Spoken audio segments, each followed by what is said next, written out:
Oh boy, chat, do we have a lot to discuss. So, the Wizard Liz, I'm sure you all know about her cheating situation with Landon Nickerson. Now, since the last time we spoke and we got on the show and discussed their situation, there has been a lot of shocking information that's come out from both her sister, the Wizard Liz's sister, and Landon's supposedly ex-girlfriend slash fiance slash baby mother. Okay, it's just very confusing.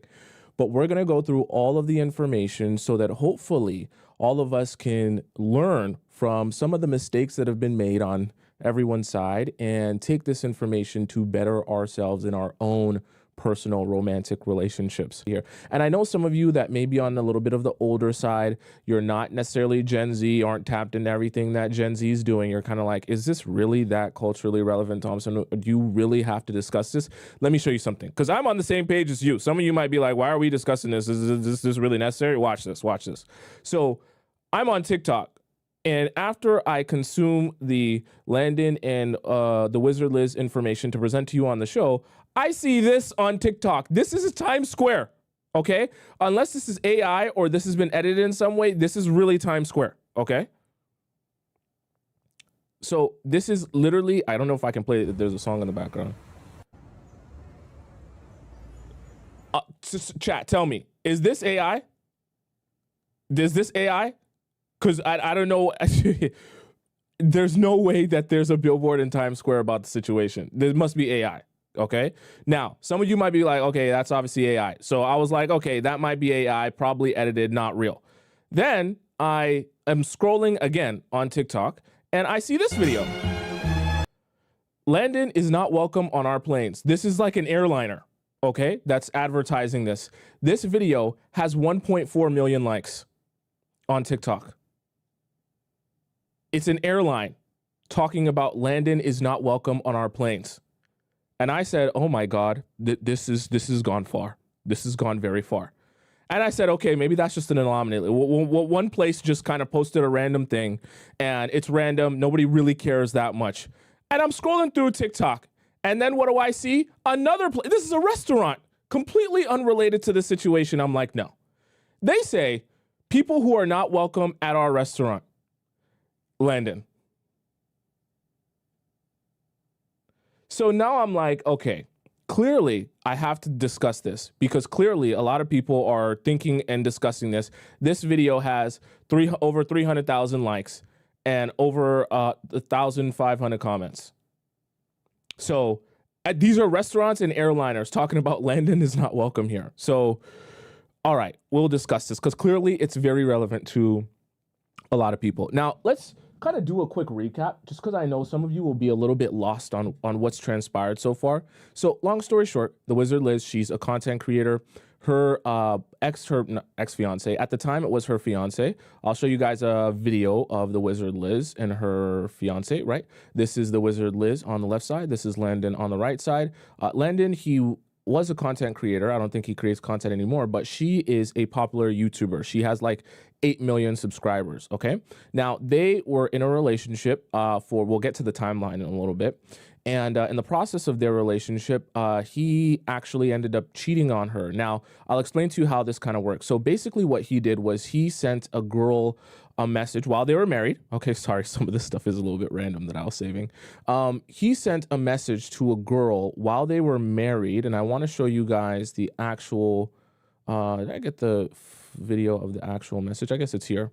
So this is the actual message that was he sent to another girl while they were married. And then that girl sent screenshots of that message to the Wizard Liz. The Wizard Liz found out, and then she posted about it, basically saying, I'm breaking up with him. I'm done with this guy. He's not my man anymore. So we'll kind of go through these messages just a little bit, and you guys can pause whenever you're rewinding if you want to read through any of these. But long story short, to kind of sum this up, he had messaged that girl. This is a random girl on Snapchat. He made a Snapchat account, messaged her, and basically asked her to meet up. Someone said married or engaged. They were engaged. The Wizard Liz. Did I say married?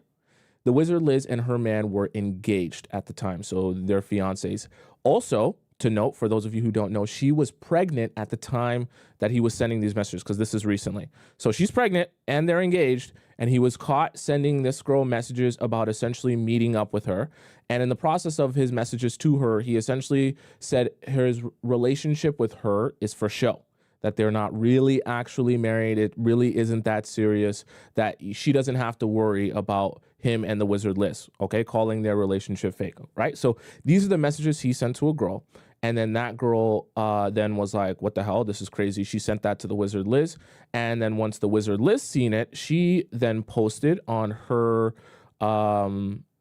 YouTube, essentially saying that the relationship is over and she no longer wants to be with him. Now, let's quickly just listen to kind of Landon's reaction of the situation and his response to the situation, what he feels about it, and what he thinks real quick as a recap, and then we'll get into the juicy stuff of today, okay?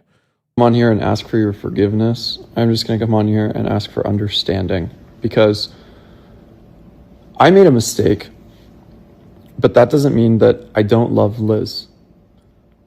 I love her with my entire heart, and we have a baby on the way. And over the last 10 months, I have done everything I can to give this person all that I can and to make her happy and do all of this. And regardless of how much I care, I made a mistake.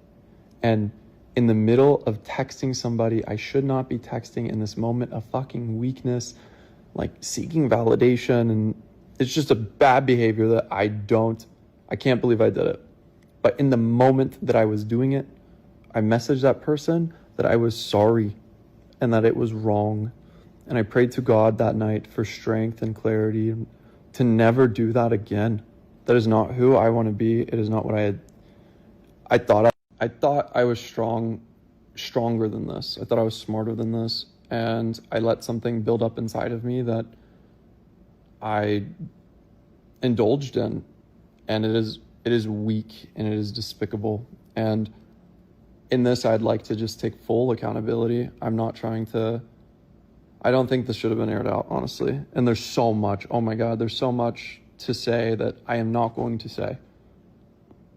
But I'm taking accountability regardless. This is not something that I want to promote or make seem like I identify with. This is not who I want to be, and I'm sorry.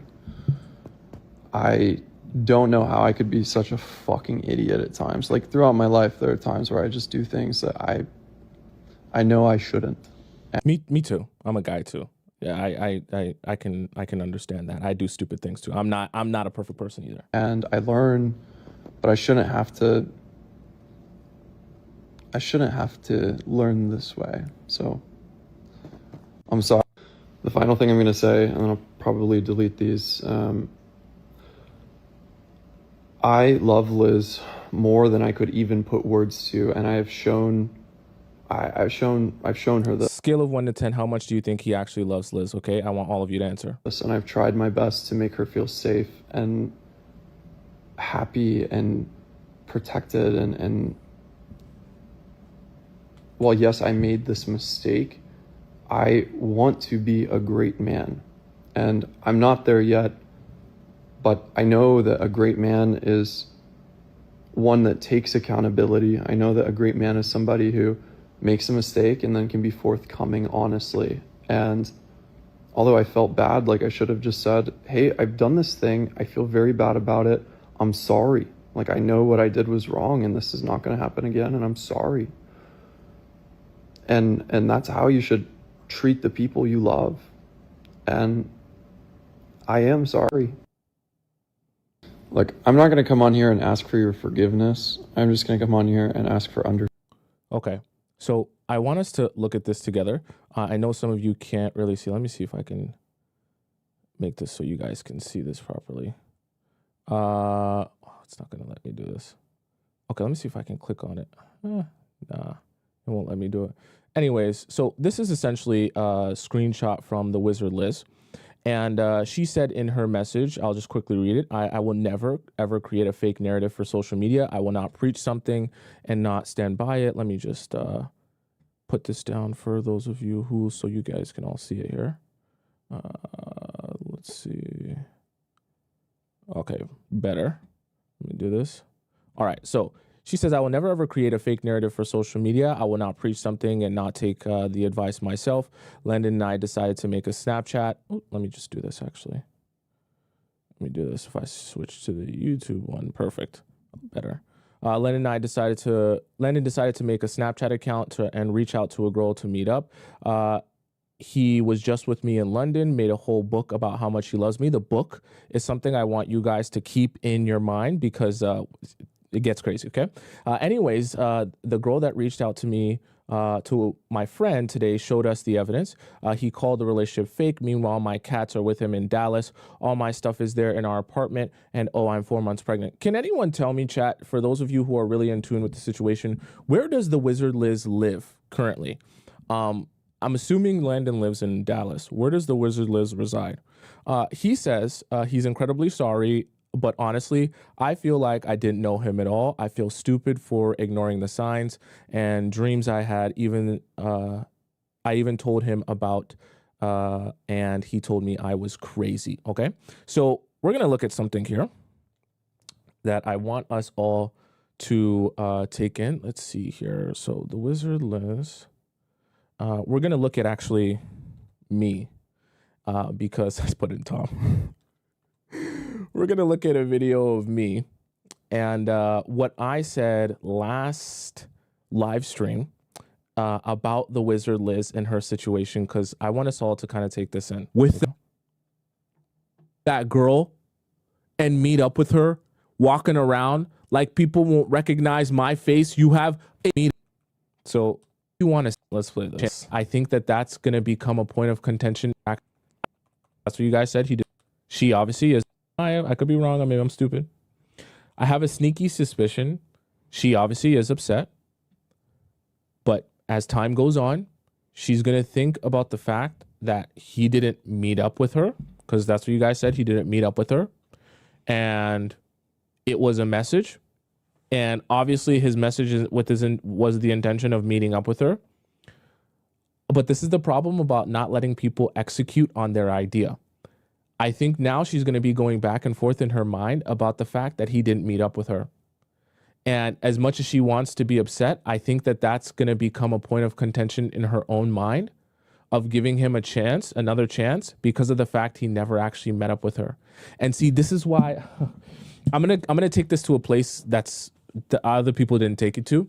This is why I actually advise you, if you ever do catch a guy like on the verge of cheating or in the moment or in the midst of doing something, as much as you want to say something in that moment, leave it be and just monitor it and let him see for yourself how far that person will go. Because now Landon has a perfect built-in excuse. And he's, trust me, he's coming with this. I'm a man. I know what his built-in excuse is going to be. I was just mad. I was never going to meet up with her for real.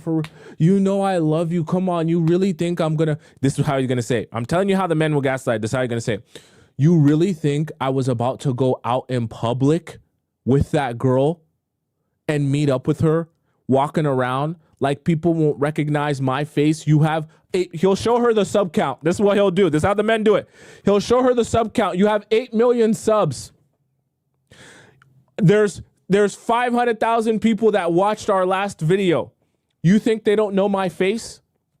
I'm going to go outside with her and, get caught being with another girl. What am I going to say?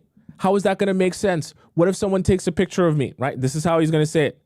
And this is the problem, because she didn't let him follow through before outing him and catching him, right? Now he's going to be able to say, I was never actually going to follow through with it. I was never actually going to meet up with her. It's just so stupid for me to do that. And then what's going to happen is, see, it's easy to just say you're going to walk away. But then all of this will be on your mind and she'll be thinking to herself, damn, I'm with this guy. I'm supposed to get married to this guy. I have his baby inside my belly. Don't forget that, chat. Don't forget that, chat. This is a human being. We're not talking about a robot here. She's thinking, she's literally feeling the pains in her stomach of the baby that's in her stomach. I have this man's baby inside of me. I'm really upset right now. But it is true, he didn't go and meet up with her. And it is true, that would be really, really, really, really, really, really dumb. And it is true, he would easily get caught. And he did get caught. But even if he went out with her, it would be even easier to get caught. And so my whole point being is that as much as I know all of you might want the Wizardliz to go crazy and truthfully never see him and speak to him again, I don't think it's going to be that simple. Obviously, she has his baby, so it's definitely not that simple. And, okay, the reason, so that is what I said last time. And this is obviously not knowing about anything that would transpire later on. So now that we kind of are up to date on what's going on here, let's explore the new revelations of this situation with her man, Landon, her ex-man, Landon. So we'll start off by, and I know some of you will be wholly very, very confused by this, but I'll do my best to explain how this works from my understanding, at least. Chat, you can also correct me. So this is a video from Landon's ex-girlfriend, who is going to share her experience of being with Landon and what she went through with him.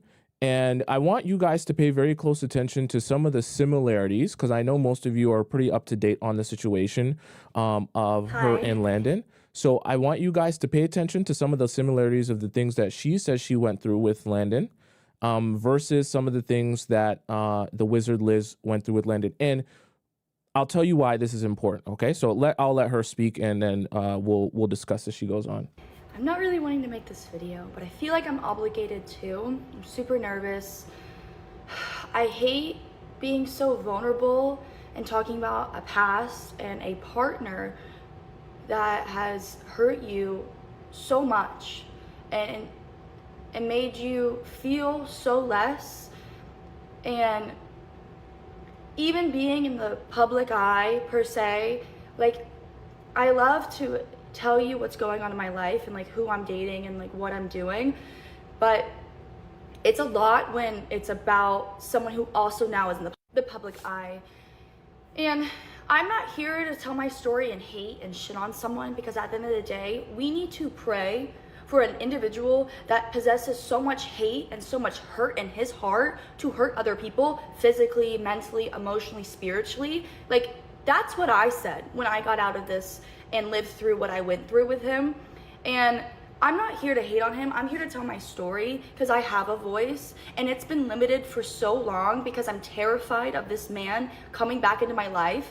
And there's just so much that I want to get off my chest, so you know in detail with screenshots, because I have every screenshot, I have receipts, and I want everyone to know that I had nothing to do with their marriage, or we were not together when they got engaged. People were saying that.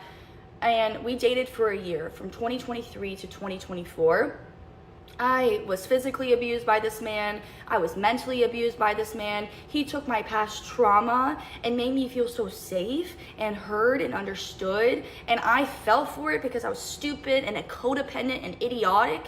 And I have no more shame anymore. There's thousands of women who have gone through what I've been through, plus worse things that's ever happened to them, and they can get out and tell their story. I have enough strength to tell mine. So this is what this video is going to be. I met Landon 2023 to 2024. I met him in Dallas, Texas. He's from Oklahoma. I'm from Texas. I met him. I was his bottle girl. He came all the time. Everyone said he was known for being the sweetest person. My guard was already up. I was very interesting. Dallas seemed okay. This is gonna sound kind of weird. I don't want to pause too much while she's talking, but so obviously he's not from Dallas, but Dallas seems to be like his go-to fun place. Because if you guys noticed, you guys, when I skimmed through it, maybe some of you didn't see it, but for those of you who are updated on the situation, he talked about meeting up with the girl and then being in Dallas for some time and things like that. So Dallas is like a hub spot of his. The reason I'm saying that is because it's something to note that he met her while having fun in Dallas, but he's not actually from Dallas. 3 months abstinent. I was not in a relationship. I ended up getting a lot of trauma that happened to me in the state of Connecticut. I had someone steal my identity and lock me in a closet and then put a to my head and beat me to the point where I was in the ER. So I was traumatized, I was broken, I was hurt. I had a unresolved wound from my parental figures, with a disorganized attachment style, with a severe codependent issue. I experienced something that I wish no one has ever in their life would go through. But I hope that me telling my story and what I went through with the receipts, because I have such a weird feeling that people are gonna think I'm lying, and that's just how I've always been. So I ended up deleting my contact with him and getting rid of my number, and I deleted everything when I broke up with him in 2024. And my best friend sent me all the screenshots, so if it wasn't for her, I would have had nothing to showcase for. But we met in Dallas. I was his bottle girl. My friends knew Landon because he was always going out. I was 21 at the time. I lived in a different state, and I just never went out. I'm just not a going out person. I'm not a big drinker. I don't do drugs. He does that, whatever he wants. I don't care what he does. So when everyone was like, oh my God, Landon's here, he's so sweet, he's so nice, he's a gamer, Also, something to note, so there's a video of Landon and his girlfriend. I won't play it, but we could just pull it up so that you guys can see what I'm talking about. There's a video of Landon and his girlfriend, the Wizard Liz, girlfriend, ex-fiance at the time, the Wizard Liz, of them together. In this video, they do talk about how they met, and a lot of what they discuss is like kind of very like spiritual in nature, the things that they've gone through like mentally and manifestation and things like that. So quite interesting that someone who is presenting themselves to be a particular way, which seems to be very in line with the way that the Wizard Liz is and her content and how she, talks and the things she thinks about, is actually someone who does drugs by the account of his ex-girlfriend, right? So if you're noticing some things here, right, there seems to be a theme of Landon kind of doing a metamorphosis of who he is depending on like the girl he's with, because one girl understands him to be one way and another girl understands him to be very similar to herself in a different way. Okay, so this is something interesting to note, and this is part of the reason why I always advise you all, when you're dating a guy, don't go off of how you know him, go off of how his friends know him, because guys do this where they'll do a metamorphosis of themselves depending on who you are, and as they learn you, they start to try to talk like you, sound like you, pique the interest of the things they know you're interested in, because they know that'll make themselves more attractive to you. So just something to think about there, okay? Let's continue on with the rest of her story. My friend's sister worked for his cousin that's Preston Plays. So everyone's saying he's just such a nice person. And I'm like, great, you could be a nice person. You're in my age range. You're freaking smart. I'm a sapiosexual and a demisexual, so I love when people are smart. I love having someone intellectually dominate me. I love that. So he's just really good with his words. And I told him I would just want nothing but friendship. So we did the 4th of July together. I met all of his friends. He met some of my friends, and everyone was just having a grand old time. And I went home after that, and he's like, I'll come with you. I was like, no, like, I'm not, I can't, like, there's so much in my heart. I don't feel safe being with a guy I don't know, everything like that, because I had to bring what happened to me into that, because that was in April, and we were talking in July, and then we started officially dating in August. He made me feel so loved, so seen, so heard, so understood. He took my trauma that I didn't want to open up about, and he made it feel like I'm safe. And I believed him, because at the end of the day, like, he was just such a nice person. I'm hearing it from all of his friends, from all of my girlfriends that know him personally, because they've been his bottle girl for years. And I'm like, wow, like, could this be the guy that I prayed for? Like, could this be everything I ever wanted in life? And I was not educated in therapy. I was not educated in psychology. I was not educated in anything spiritual. And he awakened something in me that I always knew I had. I always have been super, super, super emotional, and I felt everything that someone else was feeling. So I knew that I was a codependent early on in the relationship, because I'm fawning around him, because we have fight, flight, freeze, and fawn. So I was doing that, and I was always like talking about how I'm hurting and like everything like that. So I realized that there was something neurologically wrong with me because I kept on going back over and over again. And I don't want to make this a long video. So we met, we started dating. He cheated on me with the first girl. I'm going to show you the screenshots. This was the first screenshot. And then hold on, girl. We can't read that fast. This was the So okay, wow. I'm so sorry I hurt you, you know. I have never wanted, let me put on my glass. Chat. Shoot, we in classy. Okay, we in class. I gotta put on my glasses for this. All right. So, I believe the white is Landon, the blue is her. I'm so sorry I hurt you, you know. I never wanted this. What can be done? Interesting. But it happened. It's okay. God's plan is never wrong. What can be done? Is there any reality? I don't know what he says there. Maybe he says, like, of us being together. I got back before you. You had 1,000 chances. I'm good. That's it. I mean that little to you. Like I said, you had your chance. Live with the consequences of losing me. Biblical love doesn't keep score. Interesting that he refers to the Bible as a justification for her taking him back. Obviously that's a manipulation tactic, but let's see if that comes into play later on. The first screenshot. And then I've had such a broken part of me that was never healed and never fixed, and I kept on saying to myself, like, why am I attracted to the same quality men in different fonts? Why is this happening to me? And then I realized it was me because I was vibrating at such a low frequency to attract these horrific men. And then I was like, okay, let me start healing myself. So I started researching into therapy, and I was about to break up with this man because I was like, you know what? No, like, I've been traumatized by men. Stay away from me. I held my boundary very firm. He wrote me a love letter. He wrote me a book. He wrote me a song. He came to my house with thousands of flowers every time he messed up, and he just swooned me back in. And I was like, wow, like, he's putting this much effort into me, like a month into knowing him. He must love me. I was so stupid. I was so naive, and I was so young to ever think that's what love is. And after experiencing a non-toxic, super loving personality with my boyfriend presently, I'm like, wow, like, why was I ever so broken and so alone and so hurt and so desperate to love, to lick a knife of love off of a man? Like, he fed me nothing but lies. His words never correlated with his actions, so I was sacrificing my boundaries to attune to his freaking words because his freaking actions were like below average. And I was so stupid, and it's so embarrassing. It's so embarrassing. I took him back like 7 times. He cheated on me. I took him back.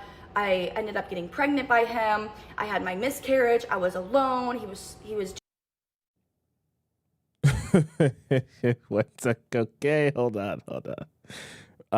Abby, you skimming over some things that are very important. I don't like that. We got to stay on some of these things and discuss some of these things.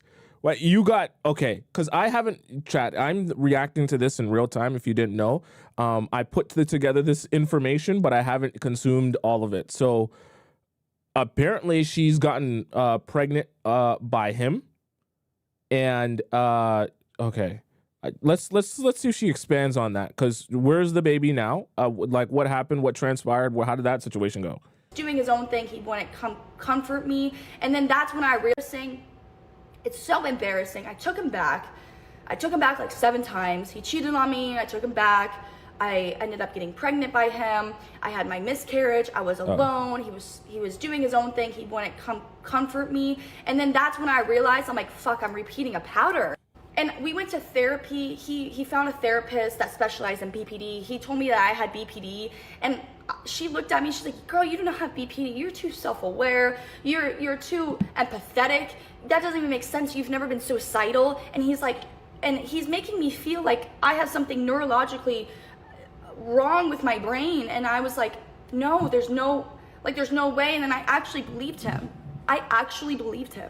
And I thought to myself, I'm like, oh, I'm never gonna be loved. He's the only man that's gonna love me. And that's what I thought, because he kept on throwing my past in my face. He kept on telling me that if I was a real woman, I wouldn't be doing like being a bottle girl. So I ended up quitting bottle service because he told me that the woman that he wants to be with can't be a bottle girl, but he goes into the clubs and he loves the attention from every bottle girl. It makes no sense. And he cheated on me with other bottle girls. Like, it made no sense. In my brain, when I was 21, it made complete sense. So I lost my baby. Okay, so obviously the cheating is multiple times. Okay, so remember how we talked, sorry, I just put things together in my mind, very strange. Remember how we talked about the Dallas is like his fun spot. So it's quite interesting. He comes to Dallas for fun. He's out in the club to meet her. That's when they start building their relationship. And then he proceeds to cheat on her with more bottle girls. Now, something she didn't mention is how she found out that he cheated. But it's likely, I'm just making an assumption here, I could be wrong, that if he cheated on her with another girl or bottle girl in Dallas, then it's possible that word got back to her because of the network of bottle girls and clubs and like, oh, isn't that your man, and things like that. So quite interesting. It's like, in putting things together so far, it seems like he actually has a cheating city. I may be wrong here, chat. Tell me if you guys are thinking that this kind of makes sense. Dallas seems to be like his cheating city where he's going to like enjoy himself and like get everything off of his chest that he wants to do in terms of fun and just doing whatever he wants. Because I keep hearing Dallas, I keep hearing bottle girls, I keep hearing clubs, and that sounds very different from this guy in this video. Okay, this guy in this video doesn't sound like a guy. For those of you who have not watched this video, go watch this video on their YouTube channel, because this guy doesn't sound like the same guy who is going out to clubs and getting drunk and doing hard drugs and all that other stuff. It's just, so that is very, very interesting, unless some of you disagree. From what I see on here, it doesn't sound like the same guy, but very interesting. We'll go on with this here. And he was cheating on me again. He cheated on me, and this is the first time he laid his hands on me, and I'm going to show you the video. Trigger warning. Oh, damn. And he was coming to come get me, and he punched a hole in the wall. He cornered me. I have pictures and videos. Hold on. This is him. Girl, Abby, we cannot read that fast. He punched a hole in the wall. He cornered me. I have pictures and videos. Hold on. This is him. We can't read that fast. Okay, so I feel like an old man every time I have to put my glasses on to read. So this is her saying to Landon. This is a screenshot of her saying this to Landon via DM. I'm assuming on IG. You punched a hole in the wall and cornered me 4 different times, getting in my face and pushing me. It was self-defense. You won't even admit that. And the truth, because you're still trying to gaslight me. Find God. I will never know what was done or said. What? You delete messages and you deleted, I think it's meant to say her number, and deleted your call log. It's always going to be something with you. You lied, you gaslight me and manipulated me to believe that it was your, I don't know what she said here. You at 9:30 at night, find God and I'll keep you in the loop if I'm pregnant or not. Please do not reach out to me until I reach out to you. Do not show up at my house or I will call the police. Okay. Interesting. So I guess this is what she said to him at the time when they're still together. All right. This is what he... Okay, this is too small for me to even read. Let me see if I can read this. You're right. Glad you understand. Let me go. I can't keep dealing with this pain like this. You're one jack. It is downstairs, I think she meant he was saying.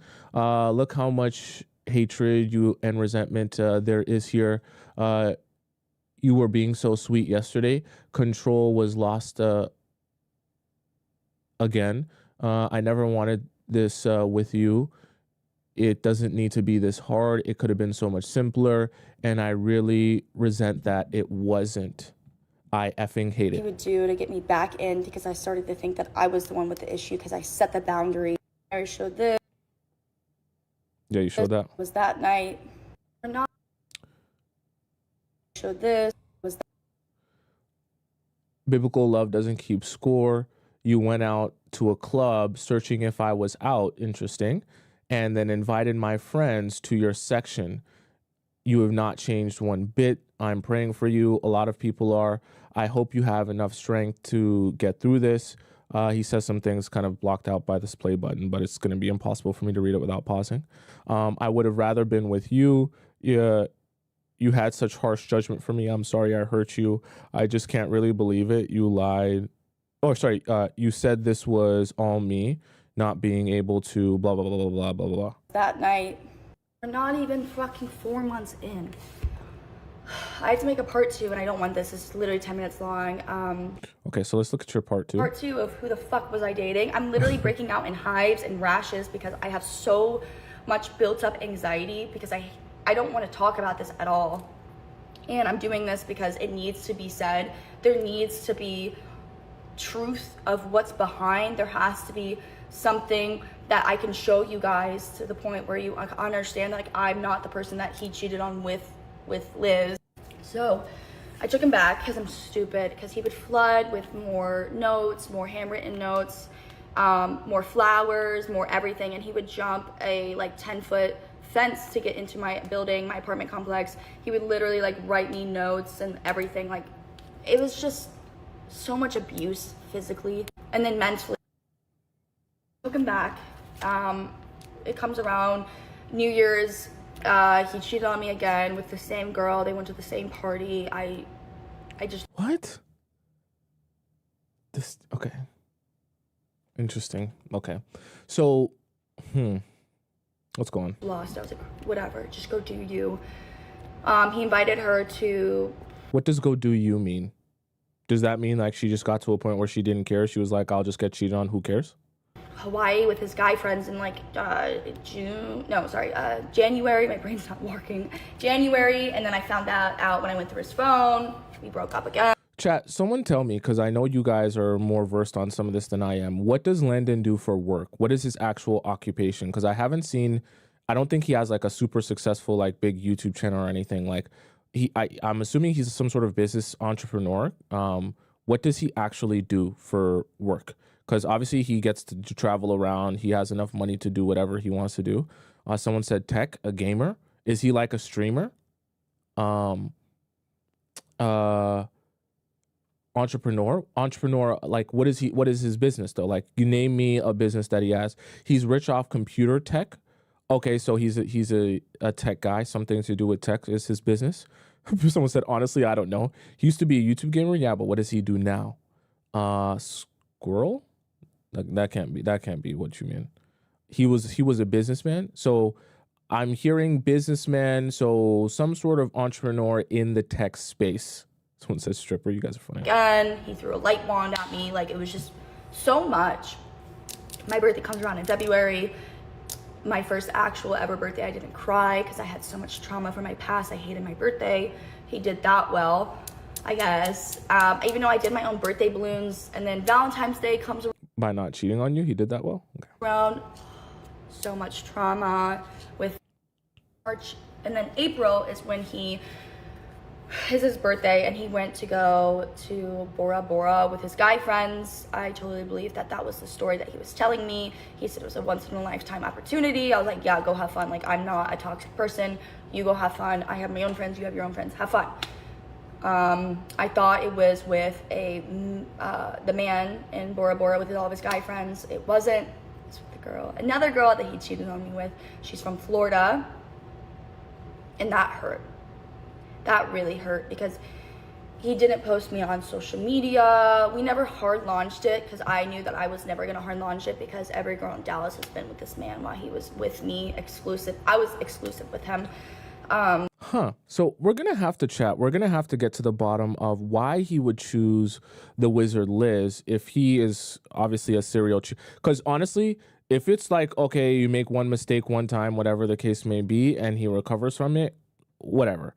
But clearly this is like what we would describe as a serial cheater, like someone who like is compulsively cheating. They can't even stop themselves. Okay. Like that's a whole different territory. That's not even like, oh, I just did it on accident. That's not even lust. That's just like compulsion on a different level. But the reason I'm saying that is it's interesting that he would pick a woman like Thewizardliz, who's obviously going to show, well, he started to know would show him off. And when she does show him off, obviously she has so many subscribers and so many followers, they're going to know who he is and his association to her. So quite interesting, he would choose a extremely public relationship to be the woman he executes his serial cheating compulsion on, unless maybe he just wasn't thinking about it that far, right? Someone says, but don't you think Liz would do her homework, especially about cheating? Well, to be fair, this video that Abby is putting out now, his ex-girlfriend, was not around when she was dating Landon. But we're going to see something that is very interesting that there's a point of contention on about what information she could have had. And also, this is kind of a little bit of a lesson also as well, that one of the main concerns of yours whenever you date a guy should be, why did his most recent relationship end? Now, obviously, you think Landon's going to say, I cheated on her 80 million times and things like that. But this is another reason why I say, ask the same question in different ways multiple times throughout your span of dating a man, because people like to say some things, and then if you just leave it, even though it doesn't make a lot of sense, you think, oh, well, I already asked that, so there's no point asking again. But when you start asking questions over and over again, you'll start to notice inconsistencies and things that just don't make a lot of logical sense. You're going to hear me talk a lot about the logic train. The logic train, whenever I describe it, is just like, if I were in your shoes or any human being were in your shoes, what would be the logical next step or way of thinking or reacting based on the information that you had at the time? If the logic train doesn't make sense, then you're basically saying, well, that's not how most normal people in that situation would react or respond. Or why would you react or respond that way based on that information? Unless I'm missing something or you're lying about something, that doesn't make a lot of sense. And I was just embarrassed, and I knew that I deserved better. I knew that I had a frontal lobe. I knew that in that moment, I was so disappointed in myself that I was recreating my nervous system to be okay, to find men that just was like him, like my father. And it broke me. Like, it broke me to be pregnant. It broke me to go through that. It broke me to feel what my mom felt. Like, it broke me. And I knew that this was not love. When we went to when we went to the therapist, she was like, this is not love. She's like, honey, you're so young, and you don't deserve this, and this is not normal, and this is not how it should be. She told me that those butterflies in your stomach that you get with a man is just your nervous system saying, stop, please stop. Find someone else. And when she told me that, it stuck with me. I kept on going to see her. I don't have BPD, but she knew what I went through, so she would know how to heal me. And she made me have so much self-worth because she kept on telling me that it's my choice to go back, and it is my choice. Your nervous system is regulated with him. He loves going the up and downs, being like, he loves me, he doesn't love me, he doesn't love me. And like, it was making me go crazy. So he got back from Bora Bora. I woke up on a Sunday when he was in Bora Bora, whatever day that was. I don't remember his birthday, but the only Sunday he was there for, I woke up at like 4 a.m. and I was like, he got with someone. I felt it in my soul because it was a trauma bond. It was a soul tie. Like, it was so much in my heart that I felt. I literally freaking woke up and was like, yeah, that's it. I woke up with. Did she have a Freudian slip there? She said, I lizard, like the wizard. Interesting. It was so much in my heart that I felt. I literally freaking woke up and was like, yeah, that's it. I woke up with thousands of emails because I blocked him when he went, because I was like, no, this is not for me. You know, you have fun, but you are going to Bora Bora, you're going to be with me. And he made that decision. I let him walk out of my life, and I was okay with that. I was doing so good. But then that moment when I woke up at that 4 a.m. Sunday, I woke up with thousands of emails, calls from my best friend. Her name was Sam, helping me through this. She's like, what the fuck happened? You're not talking to her. It's been like a week. You're fine. And I'm like, no, like, I know he was with someone, but he swear he wasn't. He was with all these guys. I took him back when he got back, and I went through his phone, and he had no photos, he had no videos, he had no text messages, and I thought that was weird. And then there was a group chat. And there was an emoji, like a wife emoji next to this girl's name. And I was like, you're with her. And he opened up and he was honest that he was with her. I'm gonna show you a screenshot. Okay, we're gonna look at this here. Give me There was a 1 group second. chat, and there was an emoji, like a wife emoji, next to this girl's name, and I was like, "You're with her." And he opened up, and he was honest that he was with her. I'm gonna show you a screenshot. Okay, not anymore. And you begged me to change and grow. So, okay, I need to figure out who this is. I'm assuming this is Landon to, no, this is her talking to Landon about the situation and grow. And seriously, on that, you can't see that. You're weak. And that's my friend. So I guess Landon was defending that situation of the wife emoji next to that girl's name. I was weak. Oh, interesting. We're seeing a pattern here of remember how at the beginning Landon was basically like it was a moment of weakness. Let me pull it up here. Landon's apology so that you guys remember what I'm talking about here. We're actually noticing a pattern in the way that he even apologizes about situations, right? I was weak. I was pathetic.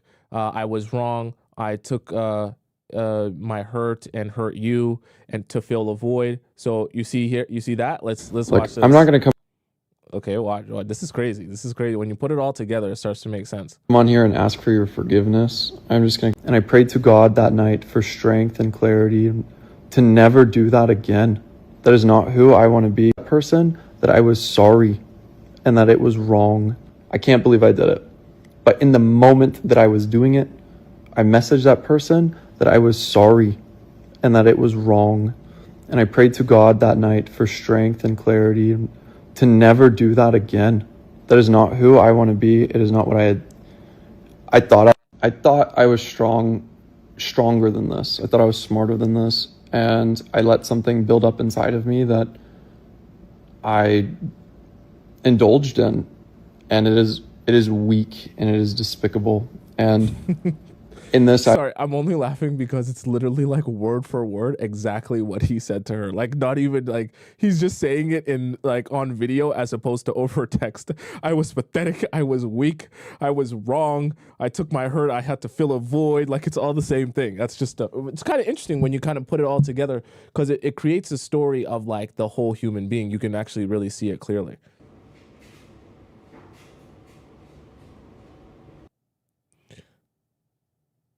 I pray to you that I never feel this pain again, Abby. Watch this. I'd like to just take full accountability. I'm not trying to, I don't think this should have been aired out, honestly. And there's so much. Oh my God. I thought I was stronger than this. I thought I was smarter than this. And I let something build up inside of me that, and I prayed to God that night for strength and clarity and that it was wrong. And I prayed to God that night for strength and clarity. I prayed to God that night for strength and clarity. Where'd it go? I pray that you never feel this pain ever again, right? So that's like one of his go-to. Like I'm just praying. I'm praying for clarity. I'm praying for strength. I'm praying that this never happens to you. He's praying for a lot of things. He on his knees a lot. His knees must be weak. His knees must got bruises on it the way he praying every day forever. He got to pray for like 18 different girls in relationships at once. Clarity, strength, away from weakness, pain, heartbreak, all he praying for a lot. He praying for a lot. Holy. He's sending books. This is in God's hands and your hands. I'm sorry for the position I put you in, baby. I'm sorry for wrong. Okay. Interesting. He said that they didn't have sex. They did have sex. There was this. He sent me. This is him saying, wait, what? This is him saying that you've hurt me in so many ways. I really wish we could start over and I think about you all day. I'd rather be with you. I have so much pain from all of this and the times of the past. You didn't care and I wish I didn't because I just want us to be okay. I wish it never happened. I think about what I saw at Playhouse and still get sick. What? I heard that you said something about me in August that really just breaks my heart even more. I wish it was never like this. I wanted you. This is, wow. This is, he must get something off of this because this is too much work. Like, if you're going to cheat and then send a whole bunch of books and emails and all this stuff, just like, this is what I call, some of this might not make sense to you. Have you ever had, chat, someone apologize to you, but then when you read their apology, they're not actually saying anything? Okay. For those of you who may have don't know what I mean, it's like when you get a message, and even though the message is long, like there's no real like actual meat of the message. You're just reading it, and it's just like words put together, but it doesn't actually mean anything to you. In today's day and age, it'll almost feel like a Chat GPT response, if I could kind of say that. Like you read the message and you feel like Chat GPT could have created that response, because it's just generically talking vaguely about hurting someone and being sad about it and regretting it. It's not really addressing exactly what he did or any sort of steps to fixing that or what the root of the problem is. It's just vaguely over and over saying, I hurt you, I'm sorry, I'm sad, me sad, you sad, we all sad, let's be together. It makes me sad to think about this. Sad, sad, sad, sad, sad, weak, all this stuff. Same thing. Like playing house, like what the fuck? This is the email, apologizing, this is everything. Waking up to remember things like this, so devastating after how things were going good between us. You were blah, blah, blah, blah, blah. I hope your photo shoot went really well. Wow, this is the craziest word salad I've ever seen. This is something that never has to happen again, and I can ensure it. Please look how good things were, and believe me when I swear to you, my heart is in the best place for... Okay, this is making him look horrible. Let's go back and forth chat. I want us to see the dichotomy here, right? The same kind of rhetoric. Like to just take full accountability. I'm not trying to... I don't think this should have been aired out, honestly. And there's so much. Oh my God, there's so... This is not something that I want to promote or make seem like I identify with. This is not who I want to be, and I'm sorry. I don't know how I could be such a fucking idiot at times. Like throughout my life, there are times where I just do things that I know I shouldn't. So, okay, I wanted this. He said something very interesting here. When you talk to people and you ask them questions, especially people that you're dating, it's very good to ask them to expand on certain things. And what I'm trying to help you do in the process of us, having these conversations, this really honestly isn't about the wizard Liz and her man. I just want you to take some things to bank in your mind, not to believe that all men are bad, but I want to start to get you to train your ears and your mind to, when you hear certain things and certain rhetoric, to say, no, I need to explore that area. I need to dig deeper there, right? Because don't make your dates with people about just allowing them to endlessly yap about how much they love you and how beautiful you are and how amazing you are, how much they want to marry you. That's great. But put that to the side and then let men yap, okay? Let them yap extensively and let them feel safe enough to you to talk about their wrongdoings and the things that they are not so good about their personality or things that they might regret. The reason I'm saying this is because if you were having a conversation with Landon, let's say you're on a date with him, this would be a place where I would say pause and ask him to expand. I'll show you exactly what I'm talking about. I know I shouldn't, and I'm a fucking idiot at times. Like throughout I'm going to be, and I'm sorry. So listen to what he says right here. I don't know how I could be such a fucking idiot at times. Like at times. Throughout my life, there are times where I just do things that I know I shouldn't. Throughout my life, I just do things sometimes that I know I shouldn't. This would be an area where I would say, pause, okay? Give me an example of some of the things you're talking about, times where you just did something that you know you shouldn't. But you shouldn't ask this on a date in terms of like interrogating the guy and basically saying, oh, tell me right now exactly what you mean. Did you cheat on someone, right? You say it as, oh, that's interesting that you say that. I'm just trying to understand you better. What are some of the things that you think, that you've done or that were mistakes that you just shouldn't have? Because he knows that what he did here, because this is in the past, was wrong. So he's internalizing that, and that's actually what he's referring to when he's talking about the wizard Liz in this situation. But these are the type of things where let a guy spill to you and be honest about who he truly has been. And even if he wants to say, I've changed since then, whatever it is, so that you can take that information in and bank it and decide if you even want to keep messing with that man, right? This is everything. This is everything still. The only reason I'm kind of skipping over some of these is because for the most part, they're saying the same thing over and over again. It's just very generic. This is honestly ChatGPT before ChatGPT, to be honest. Like he's just saying very generic stuff. Oh, found me at the gym and then he wanted me to talk to him. Okay, so, okay, chat. All right. I do want us to touch on a subject that some of you will I don't know how some of you will take this, and I could be completely wrong. So I just I'll just leave it to say that I could be completely wrong about this. Okay, I want to touch on a little bit of a subject here because she made me think about something that I want to discuss. All right, so it's actually in this Q&A here where they discuss how they met. So for those of you who don't know, they basically said, long story short, they met at an airport. Thewizardliz was on her way to go somewhere, like, right? And they then met at this airport miraculously after Landon had messaged her on Instagram and sent her a book and stuff like that. And Landon said that he admired her and always thought she was pretty and things like that. And miraculously, they met at an airport. This story in itself sounds very romantical and magical and like a fairy tale, right? But, okay. I don't want to sound like a very negative Nancy when I say this. Certain things to me can be coincidences. Certain things to me also seem very, very strange. I remember when I heard this story, when I first listened to it, okay? I was like, interesting, sounds like a fairy tale. But I also know sometimes accidents are not really accidents. And I've been on very dark sides of the internet to read and see how other people think and feel.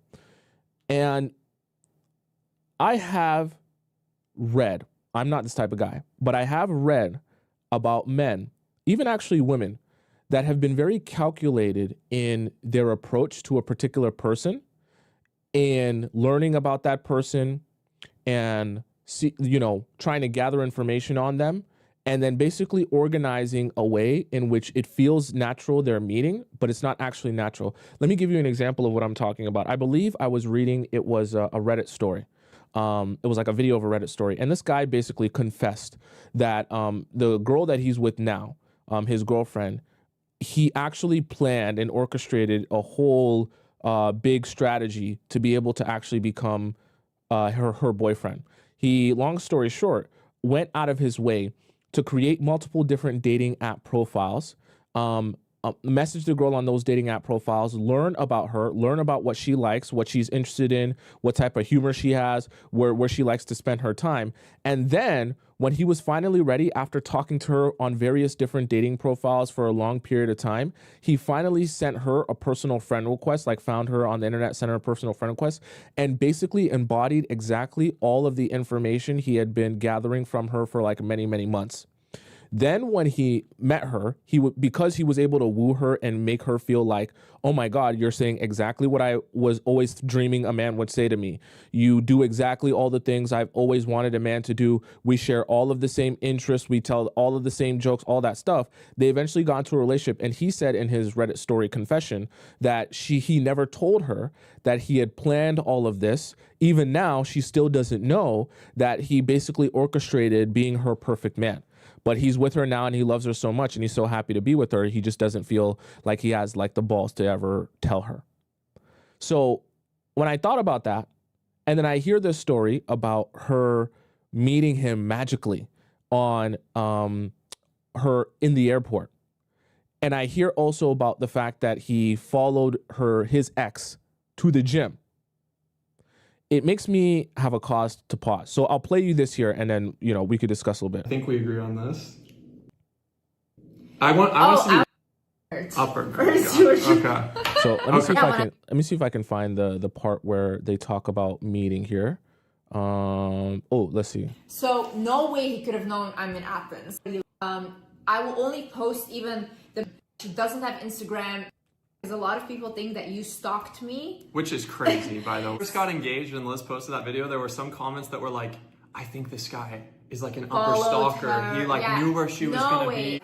My friend does not have social media. Like she doesn't have Instagram and I never ever post my location for safety reasons. Never ever. I will only post even the background where you can recognize something when I've already left. There's crazy people out there, So no way he could have known I'm in Athens, and especially there. So the crazy part is, me and my friend, we completely walked through this airport. We got like 2 cookies, and we sat somewhere where we weren't supposed to sit at all. It was not our gate. It was just this random place. This whole story is just so crazy. It's really crazy. Yeah, go ahead. And then we sat there. I had like a mask on and a cap, okay? No one recognized me. No one could recognize me. We were gonna get up. We were sitting there 5 minutes, get up and go to our gate because we had our flight. And then all of a sudden, like... This big upper nerd walks up. Like Landon walked by and I guess you saw me. Mm-hmm. Yeah, I saw you from like... I guess, hold on, before you give like the key moment. So like Yeah. from my POV, like, yeah, I was dealing with, before I met Liz, I was in a relationship that was just so difficult for me. I had this attachment that I had such a hard time. Like I ended up meeting some people weeks and then a Mykonos, going to go to Mykonos with. So it was like an Ibiza trip for 2 weeks and then a Mykonos trip. And the people that I was staying with. A lot of traveling, chat. He likes to go on trips for fun. We know what type of fun he likes to have, clearly. Ended up trying to scam me a couple times. They successfully scammed like $20-something thousand. And whenever I landed in Athens, which is where I was connecting to go to Mykonos, and trying to scam weeks and then a Mykonos trip.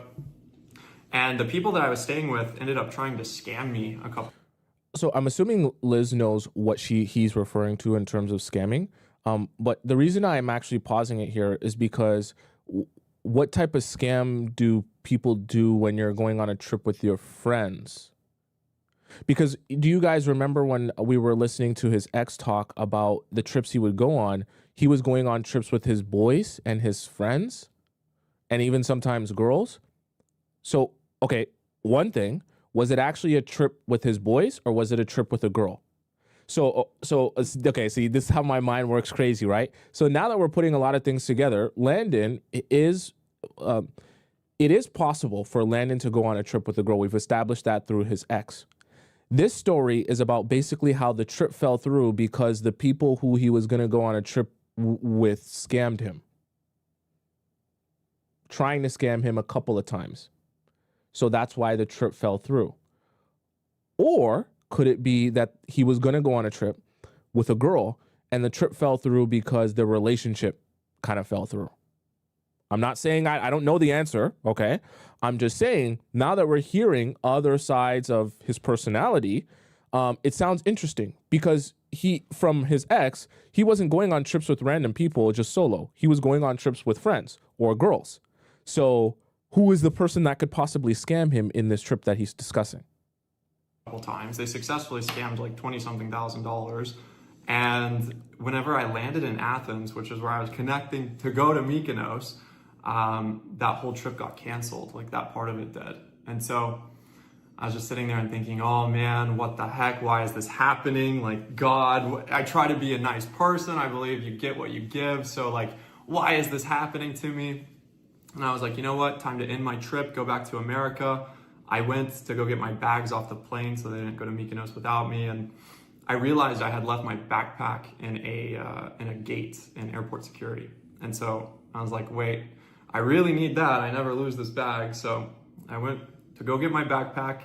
In that moment, I do remember feeling like I was being led in some way. Like there was just some path that I was supposed to walk down and follow. I didn't know why. I knew my bag was going to be right where I thought it was. I turn the corner, I get my bag. I remember I took a picture of it. It was like 4:30 p.m. I was like, oh, well, it's there. Okay, time to go home. I get my bag. I start walking to leave the airport. And as I'm walking, I try to be observant, but I'm like looking around and then I walked a step and I felt like I entered just like a new dimension. Not to sound crazy, but I took a step forward and I felt like I walked through a veil almost. And then immediately, she loves it. She loves the story. I can tell on her face. She loves that. Like she's eating it up. She loves the story. immediately I sensed that I need to look up right over here, and I look up and I see. It's okay. We're all human. I'm not faulting her for loving this story. Any girl would love her own princess fairy tale story like this. Liz sitting. She has a hat on. She had like a mask basically covering her face. She was eating food, so like I can't even really see her. She's sitting by her friend. So this is another one of my questions. I know I'm going back and forth, but it's very fascinating to me because. So, all right, the Wizard Liz. Let's just be so for real. her body type, yes, she has like a nice figure. She's a slender woman, but it's nothing like super abnormal. From my understanding as well, the Wizardliz also, let's see if we can, let me pull up her Instagram. From my understanding as well, the Wizardliz also doesn't have any sort of like, I'm like an FBI agent. So if we're here, we're going to be here. So she doesn't have any sort of like weird discolorations or any sort of like thing that would really be able to identify her. She doesn't have any, tattoos, like nothing like that that would help you identify her if she was just like out and about, right? Like this is a video of the Wizardliz. Let me go here, see if this will be better for you guys. This is a video of the Wizardliz here, like walking, right? I know it's kind of small, but literally she's like a petite woman, dark hair, like nothing that would make you say, oh my God, like, this is definitely her. So if she's wearing, my point being is she's wearing a mask and she's wearing a hat on, all you have to go by is her eyes. No tattoos, no discolorations or some sort of like unique thing about her that would make you know, oh my God, that's the Wizardliz. So the reason I'm saying that is like quite a miraculous feat of, just spectacular amazement that he would be able to recognize a woman who doesn't have any sort of discerning features on her that could identify her when she's wearing a mask and she's wearing, this is like what she looks like, chat. Like it would be difficult to identify her when wearing a mask as being the Wizardliz specifically. We just have to be honest. So that's quite interesting that that he's saying that there. All right. So let's hop back to the ex and what the ex was saying about her being stalked at the gym here. And it was just so toxic. He sent me email. Physically ended it with him in April. I moved to Miami. I graduated college. He made it all about him when I graduated college. Showed up at my house with all these gifts and all these flowers. I said no. I respected myself. Finally, said no. Good for respecting you. Moved to Miami all by myself. I'm still in the same unit. Love it. I bought my house. I'm good. But moving to Miami though, was that supposed to help your healing journey? That was the goal, help my healing journey by moving to Miami? Interesting. Good riddance of this man. He lured me back in. We were talking, we were having fun. I'm meeting his friends. He seemed so nice, so everything. And I couldn't get over the past. I couldn't get it right in my heart, being like the man I'm going to want to marry and be the father of my kids one day has respected me so much and disrespected me so much in the past. Like, no, that's not going to happen. He did not love me. I was in limerence. That's what it was. I fell in love with his potential. I fell in love with the man he could be. He showed me this freaking horrible person. And I'm like, I forgive you. So stupid. So stupid. I break up with him. I don't see him. He sent me thousands of flowers. He found my address. He found my therapist here in Miami. And she couldn't tell me that, but she was like, your boyfriend. The therapist in Miami probably making a killing. Also, something very important to note here. And like this and this and this, and I freak out. I'm texting him like, how the f with him? I don't see him. He sent me thousands of flowers. He found my address. He found my therapist here in Miami. And she couldn't tell me that, but she. Okay, so this is another interesting thing here. We're seeing a pattern. So Landon has found her at the gym.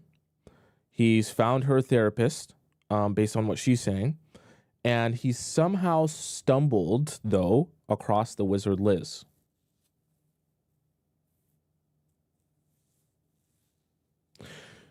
I'm not saying, that I'm right or I know what actually happened or transpired. I'm just saying, when we start to put together a pattern of behavior, clearly Landon is better than the average person at gathering information and finding information in locations of things that he shouldn't have access to. I'm just saying.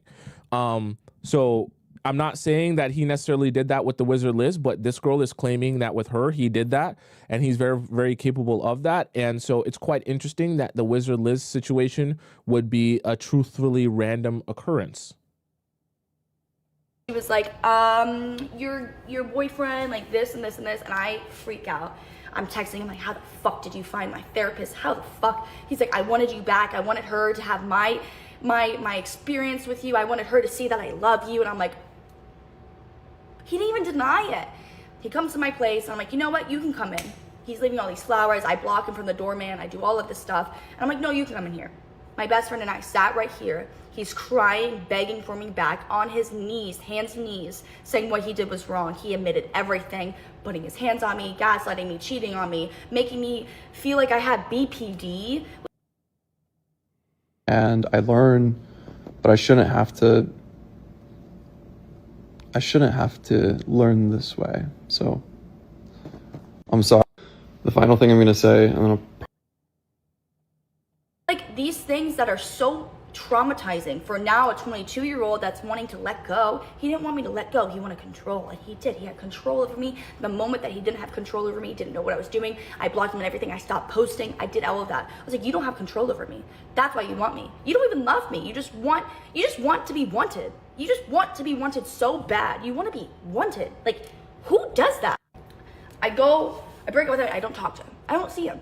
After that night, I do not see him. I go to Europe. I meet my now boyfriend. We started dating later into it. We spent every day to each other in Europe. I went with my girlfriends. I met my boyfriend. He lives in the same unit as me, everything like that. My boundaries. I'm like, dude, I'm not looking for anything. Nothing. I kind of give him some like tea, kind of shade about my ex and be like, honestly, I'm like traumatized. I'm going to therapy. Like right now, what's best for me is not being in a relationship. Like my therapist I've been going to see for about 4 weeks. I was going twice a week at the time. She was like, no. And if it wasn't for her, I wouldn't be where I'm at now. I got verified on Snapchat. Snapchat, you get paid per how many pictures that you post. So I'm posting so much in Europe. I'm on my dream vacation. We went to 20 countries. This massive group of us. We're having so much fun. I get to Ibiza. He's in Ibiza, and he's with Ibiza. I've never seen these people in my life. I don't even remember seeing the girls. I just remember seeing him. He stalks me in Ibiza. He found out where I was going because I was talking about I need to go get Sephora. I need to go get makeup. Like my face foundation is not tan like my body, so I look like Casper, like James Charles. I look like James Charles because my foundation didn't match my body. He sees me. He comes up to me. He cyber stalked where I was going to be, and he was there in Sephora begging for me back again. My boyfriend was not my boyfriend at the time. I'm with him. Our bodyguard is in the car because I'm like, we're like running in and out. Park illegally, we're gonna be 5 minutes. Now we're 15 minutes. He's getting worried. My bodyguard gets out. It's already at 10 minutes. Okay, go to part 3 because I have emails leading up. This is the last and final video of Landon and our 1-year relationship, and I feel so much better. I feel so much better. I think this is healing something inside of me because I had so much carried shame from someone else's disrespect that I don't need to carry anymore. I don't need to carry the burden of someone else's weight on their shoulders for what they did. So at the end of the day, that girl that was in Miami with me on the boat talking about how nice that I was and how nice that he was, thank you, because you're the reason I made this video and the thousands of DMs I'm getting about everyone saying, were you the other girl? I was not the other girl. I will never, ever, ever be another girl because I know what that feels like. I know what that feels like, and I have too much respect for myself. So I left off where Landon finds me in Ibiza, cyber stalking me on Snapchat. I'm posting everything, what I'm doing, where I'm going. I post it in real time. I was stupid. I didn't know better. I know better now. He comes up to me. He's like, I'm going to talk to you. And then my current boyfriend's like, do you want to talk to him? I'm like, no. He's like, he grabs my arm.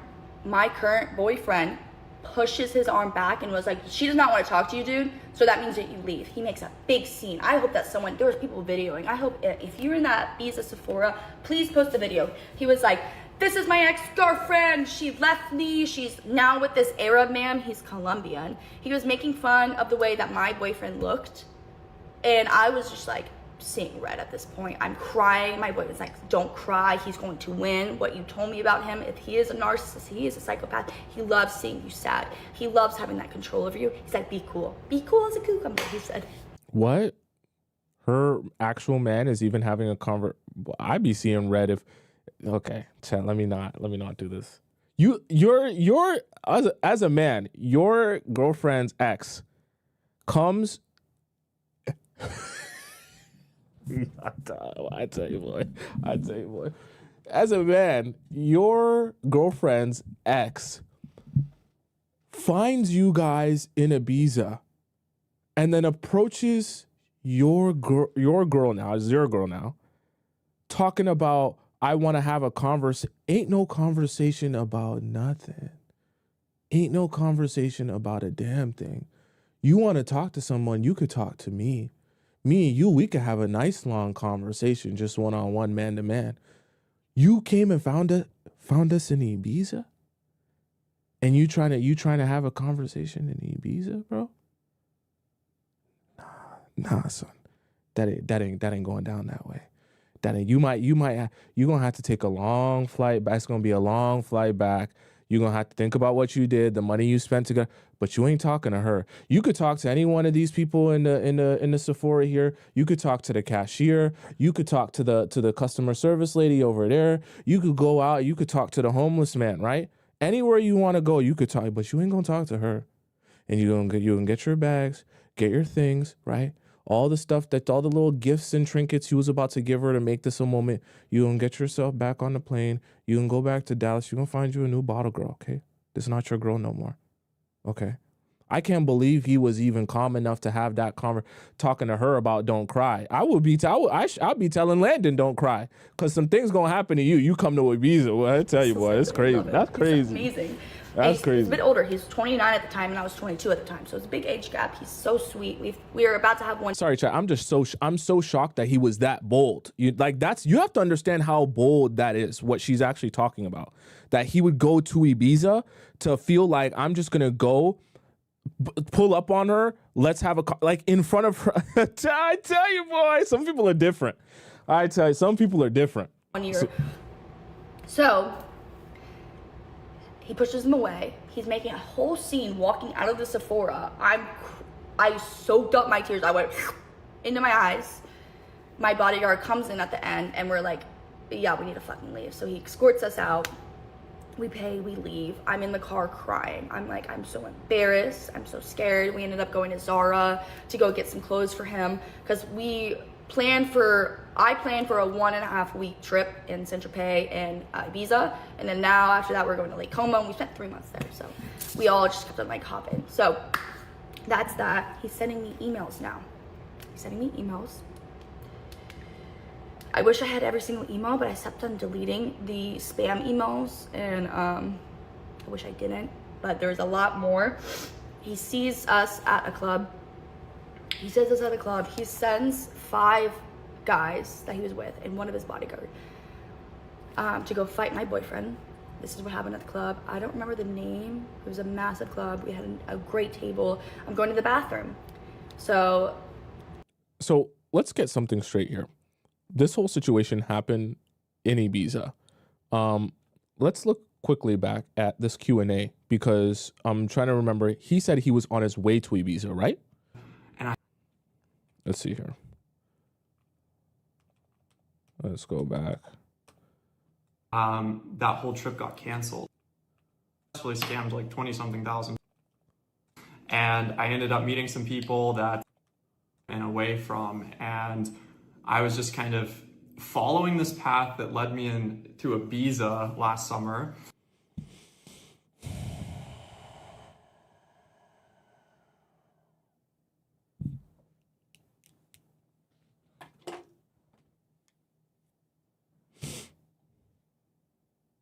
You're following a path that led you to Ibiza last summer.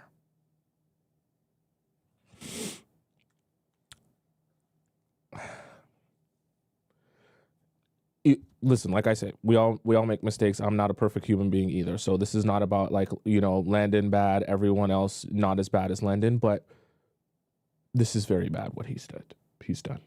This is very bad. And it makes it worse because it's all coming together, and it makes actual sense now. That's why it's even worse. Because the lies are on camera and they're like 1-to-1. So okay.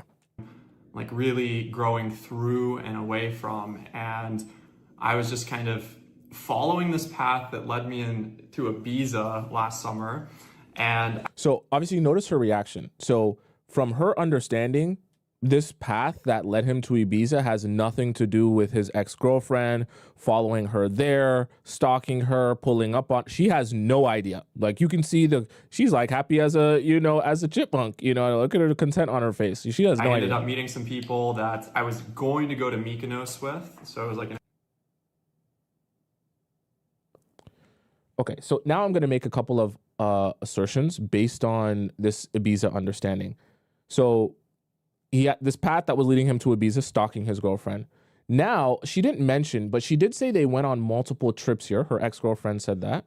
Or sorry, his ex-girlfriend said that. So I'm wondering if, as he then learned the different places she was going to, he was making a trip to go to those places one by one.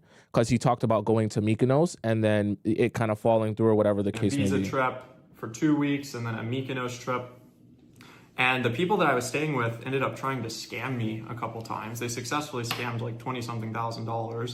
And whenever I landed in Athens, which is where I was connecting to go to Mykonos, that whole trip got canceled. Like that part of it did.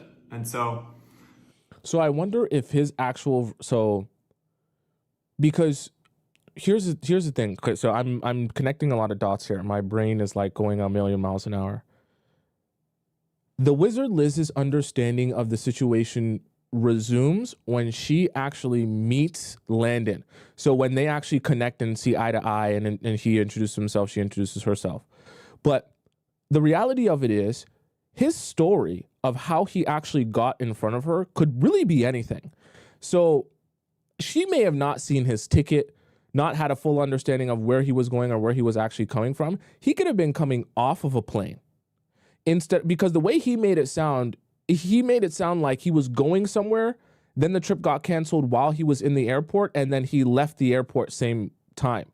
But so based on my understanding, let's listen to this again. And whenever I landed in Athens, which is where I was connecting to go to Mykonos, that whole trip got canceled. Okay, so he went on a plane to Athens. He went on a plane to Mykonos. He landed in Athens.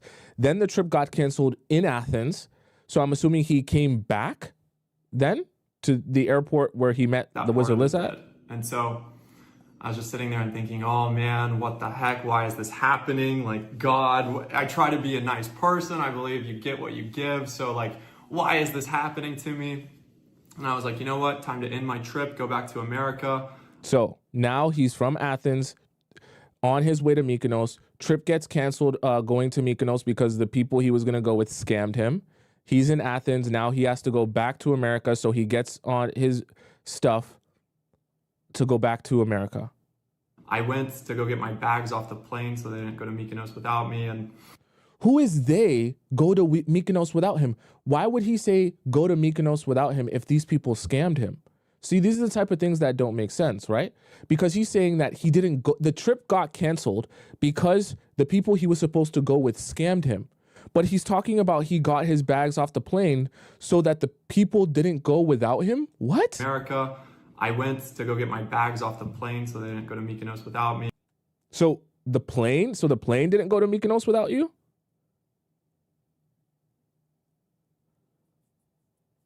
And I realized I had left my backpack in a gate in airport security. And so I was like, wait, I really need that. I never lose this bag. So I went to go get my backpack. In that moment, I do remember feeling like I was being led in some way. Like there was just some path that I was supposed to. Okay, let's go back to the ex-girlfriend here, and then we'll resume her story. Let's see if we can connect some of these dots here. Bodyguards, I was like, no, literally not that serious. I'm just going to the bathroom. Camilo's like, my boyfriend now. He was like, oh, I'll go to the bathroom with you. I'll walk you there. Because the girls had to go. Oh no, I was with the girl. Sorry, I was with one of the girls. She didn't speak English. She was French. So she had no idea what's going on. So we walked to the bathroom. In one of the bathrooms, 10 of those people that Landon was with come out. So I'm assuming they were doing or something else. He had hickeys all over his neck. The girl next to him had hickeys all over his neck. The girls are like shouting at me, and I'm like, I literally go into fight or flight. This is the second time I'm in fight or flight with him.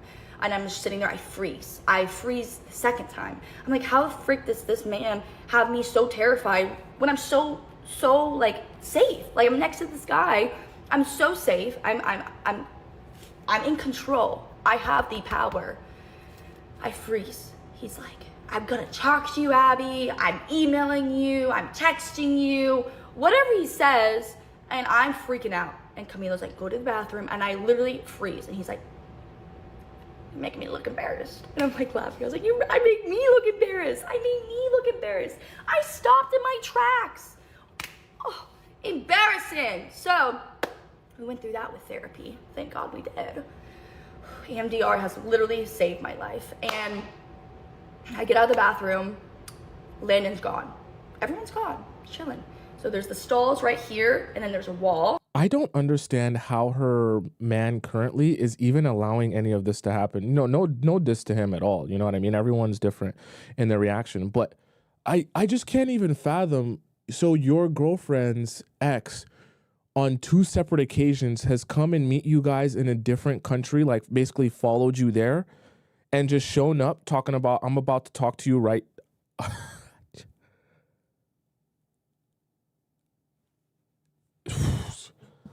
You know what? Congratulations to that man, because he has self-control that I could never have. I don't even know, like, at a certain point, it's like, yeah, you know, you're disrespecting my girl. So that's one thing as well. And you're also disrespecting me as a man, because, like, bro, like, you think I'm glitching. Like you think you're gonna pull up like in a different country and you're gonna just demand to have a conversation with my current girlfriend? Like, are you crazy? Like, you're actually crazy. And it's the second time now. Holy. So like stalls, wall, you walk around to wash your hands. No. Some people are saying she wasn't his girl. At this time that she's talking about Landon's pulling up on her, she's with her current boyfriend. So her current boyfriend is watching this happen. Like, imagine like you're like out in a different country, like with your current boyfriend, and then Landon pulls up talking about like, oh, I want to talk to you and da, right? Do you get what I'm saying?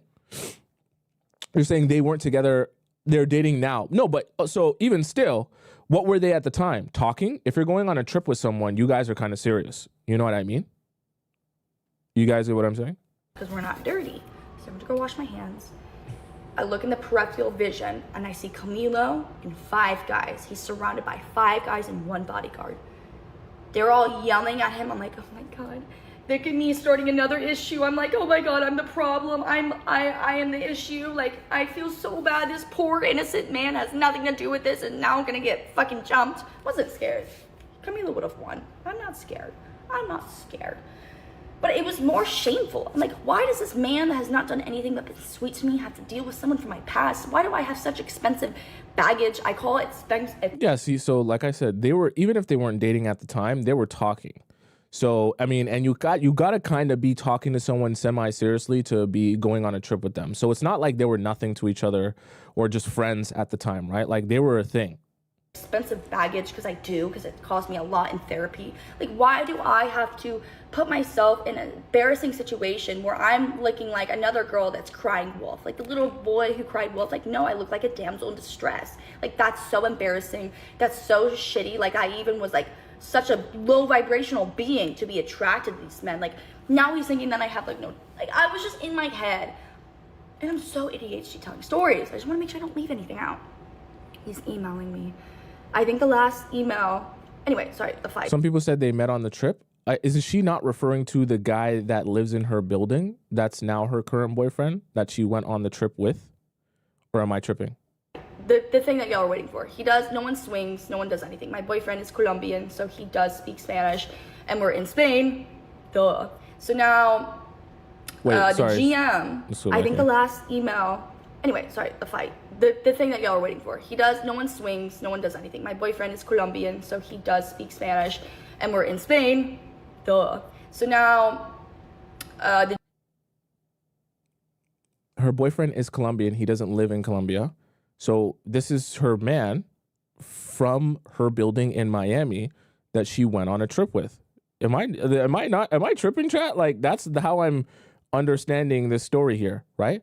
Both Americans that were visiting from Miami. And she says earlier in her story that her and her boyfriend live in the same building. Now, I don't know if they were living in the same building from the very beginning, but that's my understanding. So they knew each other prior to this trip. This isn't like meeting each other on this trip. You get what I'm saying? Right? the GM pulls us aside. I'm drunk. I'm crying. I'm like, oh my God, are they going to kick us out? Everything like that. The guy in Spanish was telling Camilo that they had the bodyguard there because they said that your man was provoking them, and they're like, no, this is what happened. I show them the emails, and they're like, oh, what the fuck? No, y'all are good. We get back up, having a great time at the club. We get out like 6 in the morning, we see them again, and now I'm with like my whole ass group and our security guard. So I was like, I'm untouchable, I'm fine, I'm safe. Like I feel like a girl again. Like this is what I want to feel like, and I just felt so safe. So push comes to shove, and after Ibiza we went to like 6 different countries after that, but the last email that I got from him was that, and I'm not going to go through them. As you can see, it's 7:28. Ooh. Oh my gosh. Please give it's me never closure. too late. He's begging for me back, July 27th. That's that. And yeah. July 27th. Hold up here. July 27th, July 27th, 2024. Hold on.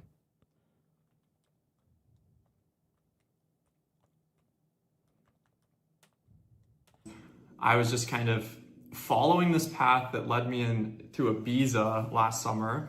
So perfect timing. Last summer, 2024, last summer. This is literally perfect timing. Okay. That is my story, and that's all 3 parts, and that's everything there. And I hope this makes everyone understand our dynamic and how frightening it was for that to happen. I left out a part where I called the police on Landon, and I can't believe I forgot about that. But I did call the police on Landon December of 23, beginning in 24, because he put his hands on me, and we were in the car together driving home, and I was scared that he was gonna do it again, and he locked the door and I couldn't get out, so I was really terrified. So I did call the police on him once. And when the police came, I always told him, I was like, he's not the type that would like kill me, but he's definitely the type that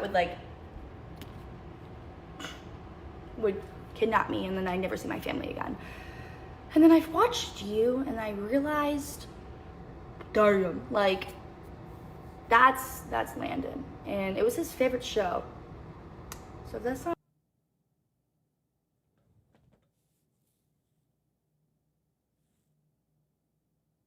What did you just say? You, and I realized, kidnap me, and then I never see my family again. And then I've watched you, and I realized, damn, like that's Landon, and it was his favorite show. So if that's not a telltale sign, then I don't know what is. But I hope that everyone understands I was not the girl he cheated on with. I hope everyone understands that I did not even want to make this video. I hope everyone understands that that man is so broken and unhealed and so. Let's look at this here. Is Landon. His name is Landon. He is an American, born and raised in Texas, Dallas, Texas. He's 25. He's one. What did she just say? My fiance is Landon. His name is Landon. He is an American, born and raised in Texas, Dallas, Texas. Thewizardliz just said that Landon is born and raised in Dallas, Texas. Hi. I'm not really wanting to make this video, but I feel like I'm obligated to. I'm super nervous. I hate being so vulnerable and talking about a past and a part 2 of. No. This is Sorry. the last and final video. I want us to see this. Hi, guys. Hi. Or we were not together when they got engaged. People were saying that. And we dated for a year, from 2023 to 2024. She says it here somewhere, but she says in her video here that Landon is from Oklahoma. I'm not really wanting to make this video, but I I see feel if like we I'm can find it. obligated to. I'm super nervous. I hate being so vulnerable and talking about a past and a partner that has hurt you so much. And and made you feel so less. And even being in the public eye per se, like, I love to tell you what's going on in my life and like who I'm dating and like what I'm doing, but it's a lot when it's about someone who also now is in the public eye. And I'm not here to tell my story and hate and shit on someone, because at the end of the day, we need to pray for an individual that possesses so much. Oops. What just happened? Oops. Sorry about that. I want to see if we can find that part where she says that. Hate and so much hurt in his heart to hurt other people physically, mentally. Okay, we can't find it. Anyways, here's the thing. So now we're at the point where essentially Landon and so she's gotten off her chest everything that she wanted to say about the situation and how she felt about what had transpired. Now here comes like, this is like where the storm is. Okay, so there's going to be a lot of back and forth because she made some crazy allegations and things like that. There was one major part of the story. I don't think she got to it here. Maybe she has it on her page somewhere and she referred to it, but that said part 3. Oops.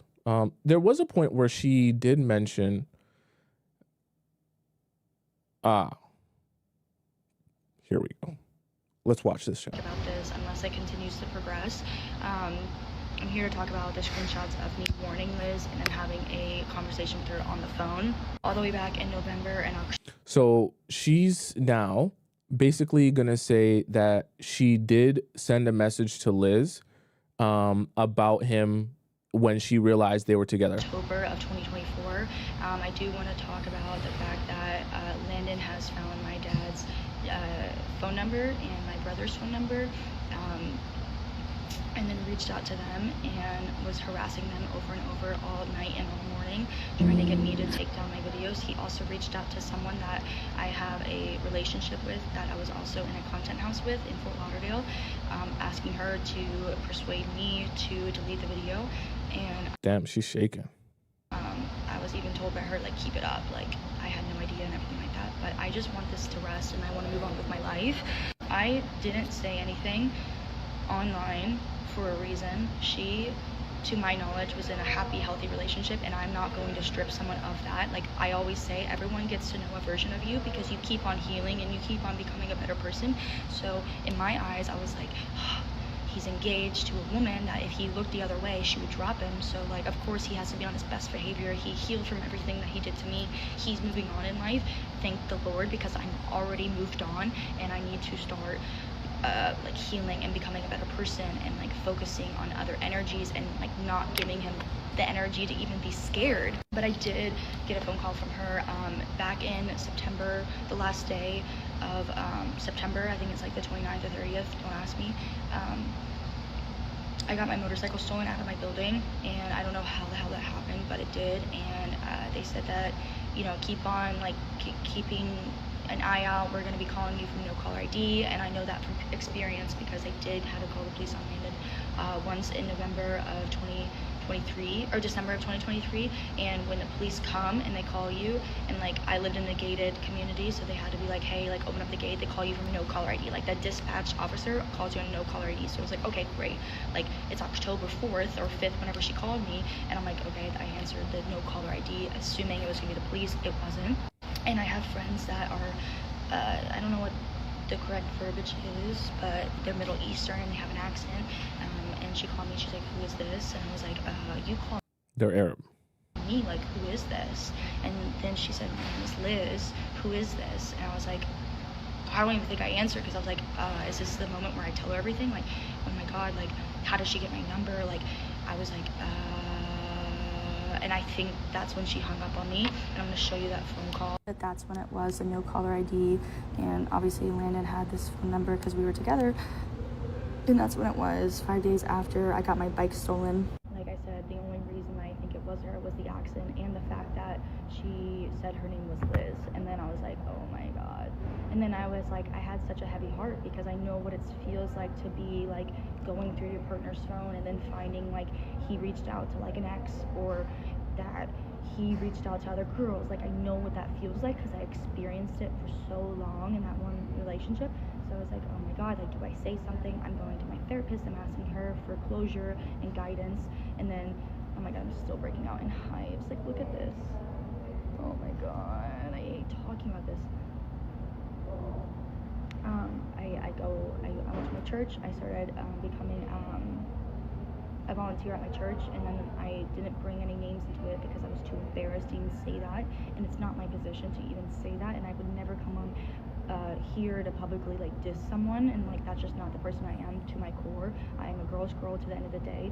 And then I thought, and I kept on having nightmares being like, no, I have to say something because she knows about me one way or the other, and I have to like warn her because I wish someone would have warned me. I wish I wasn't so blind, and she's smarter than me, and she has more of an intuition. I have intuition. I have a sick intuition, but I never listen to it. And now I'm never gonna forget that gut feeling in my stomach because I know that's a part that not a lot of people have. So it took me a month. It took me a month to even wanting to respond to her, but I did DM her and I did try to warn her, and she didn't answer. Like, she's fucking famous, you know, like she probably didn't see it. I didn't know to DM anyone else. I was just like, you know what, I tried, it's off my hands, it's off my back. I'm in peace. I'm happy that he's in a relationship and that he would never ever contact me again. I said I was gonna drop my restraining order, which I did, but I think that it's time for me to go get a restraining order because of the DMs and the harassment of my family. But he hasn't reached out to me, so I don't know, but I'm gonna show you the DMs. This is the DMs, November 12th. So we'll read this together so that we can actually see what's in the DM. We're going full FBI here. So this is the chill. This is the DM here. Hey, let me put on my glasses. So she sent this November 12th. I'm assuming this is 2024 because November 12th, 2025 hasn't happened yet. Hey, honey, I'm Landon's ex. There's some emails you should go through of him spamming me and following me to Europe. I dropped my restraining order because he stopped emailing me, but he was emailing me into August begging for me back after I broke up with him. And he stalked me to Ibiza. He emailed me on 2 different email accounts to myself. Just thought you should know. Also, you also called me something from a phone number after I got back from Europe. I would go through something to see, just trying to help. I'm not sure what she said. I'm not trying to start anything, but be careful with that boy. I'm so sorry. I just heard what happened. Oh, so this is her reaching out again recently. If you're up for it, I would love to have a conversation. I was also a victim from Landon, and we have similar stories. Landon got me pregnant as well back in November of, I think, 2023. I know this is a lot to take in, but it's been weighing on my heart, and I would love to tell you my story and hopefully give you closure. You have my number. Feel free to text me. So this has created a large situation here. And I'm going to play you guys a video so that you guys can kind of understand the context of what's going on. So she's saying that she sent this message to the Wizardliz, and she's assuming either the Wizardliz didn't see it, but she does believe the Wizardliz knows about her. And so I'll show you guys what the Wizardliz then responded with something here. So I'll show this to you guys like this. So if we go here, we'll see what the Wizardliz responded. It's kind of strange. So turns out. So the Wizardliz first Instagram story, she accuses her of making fun of her accent, which Abby does not make fun of her accent. Basically, she just said she got a phone call. Someone said, "Hi, I'm Liz," in a Middle Eastern sounding accent, and ended the call. I don't see at all how that's making fun of your accent. Then she's just saying, "You leaked his phone number." Instagram story. Okay, so I actually want us to. I want to get an actual shot of the message that she sent. Oops. That she posted about. What the hell? What the hell is this? About because she did post an actual story on her page. Where'd it go? I think this will be better for us to watch it this way. Oh, here it is. We'll watch it like this. Abby also revealed that during Landon's relationship with Liz, she actually DM'd Liz trying to give her a heads up to be careful, maybe even share some of her own experience with Landon. But it looks like Liz never saw the message, which makes sense. Liz is extremely popular on social media. Her DMs are probably flooded every single day, so she might have just missed the message. I also want to mention I came across this Reddit thread that summed up my thoughts perfectly on the whole timeline of Liz and Landon meeting and getting engaged, because so many people on social media feel like it all just happened way too fast and something just isn't adding up. I was wondering why Liz was so defensive on her story that her and Landon were single when they met. Usually when someone is defensive, that means someone struck a nerve. Anyway, does anyone know when they met at the airport? Landon's last email to Abby was on July 28, 2024. Assuming they met that day, that means they've only known each other for 10 months. They allegedly got married within a few months, and within 6 months of knowing him, she got pregnant. Now, it's been several hours since Abby came out with her story, and now Landon is speaking out, and he just posted his side to this whole situation, addressing the allegations of his ex Abby. And I guess a lot of people started comparing him to Joe Goldberg, and here's what he had to say. I'm taking my power back. I'm done not defending myself. I'm done not respecting myself. I am not Joe Goldberg of the effing internet. Before Liz, I was in a 1-year relationship with the most toxic, manipulative, abusive, lying, cheating, and narcissistic person I know. After that relationship ended, all I felt was bad for them. I began healing, I prayed for them, I never spoke publicly about what I endured because why keep giving them my energy? However, now that they feel they have permission to jump on this international Landon hate train, they took this viral opportunity, which they have nothing to do with, to dox me, leak my work number, and make up lies, saying whatever they can for their own personal and monetary gain. I'm done not defending myself. Congratulations for proving yourself a fool. I am no longer going to be effed with. He then posted these photos, which I have to blur, but there's basically scars on the back of his neck. And he says, 1, how crazy is it for your abuser to claim you physically abused them when you have never and would never hit a woman even when they hit you, and you endured many instances of physical from them. Many instances provable in court. My attorneys will see you there. 2, ask yourself what their motivation is for doing something. Here's another example of lying, saying I creepily Joe Goldberg style found the same therapist when we moved to Miami, lol. And he says this was our old therapist, by the way, and it shows a screenshot where apparently this therapist says, hi Landon, how are you managing? He says not well, blank, which I guess he was referring to his ex. Felt she had permission to just come out and post false things about our past relationship, including stating that I somehow reverse engineered finding you as my therapist because I somehow knew she went to you. Reverse engineered, you both were initially supposed to come for a couple session, and then we had one individual session first. Now, I'm not saying... Okay, so here's something important to take note of, right?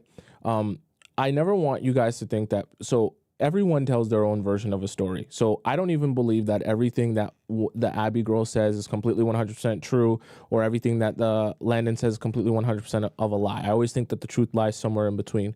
But what could be possible here is two people can actually be correct. He could have purposely sought this woman out who was her therapist to be his therapist. But with the information of knowing that they were initially going to come in for a couple session, maybe obviously it didn't work out because he cheated and everything happened and they weren't together.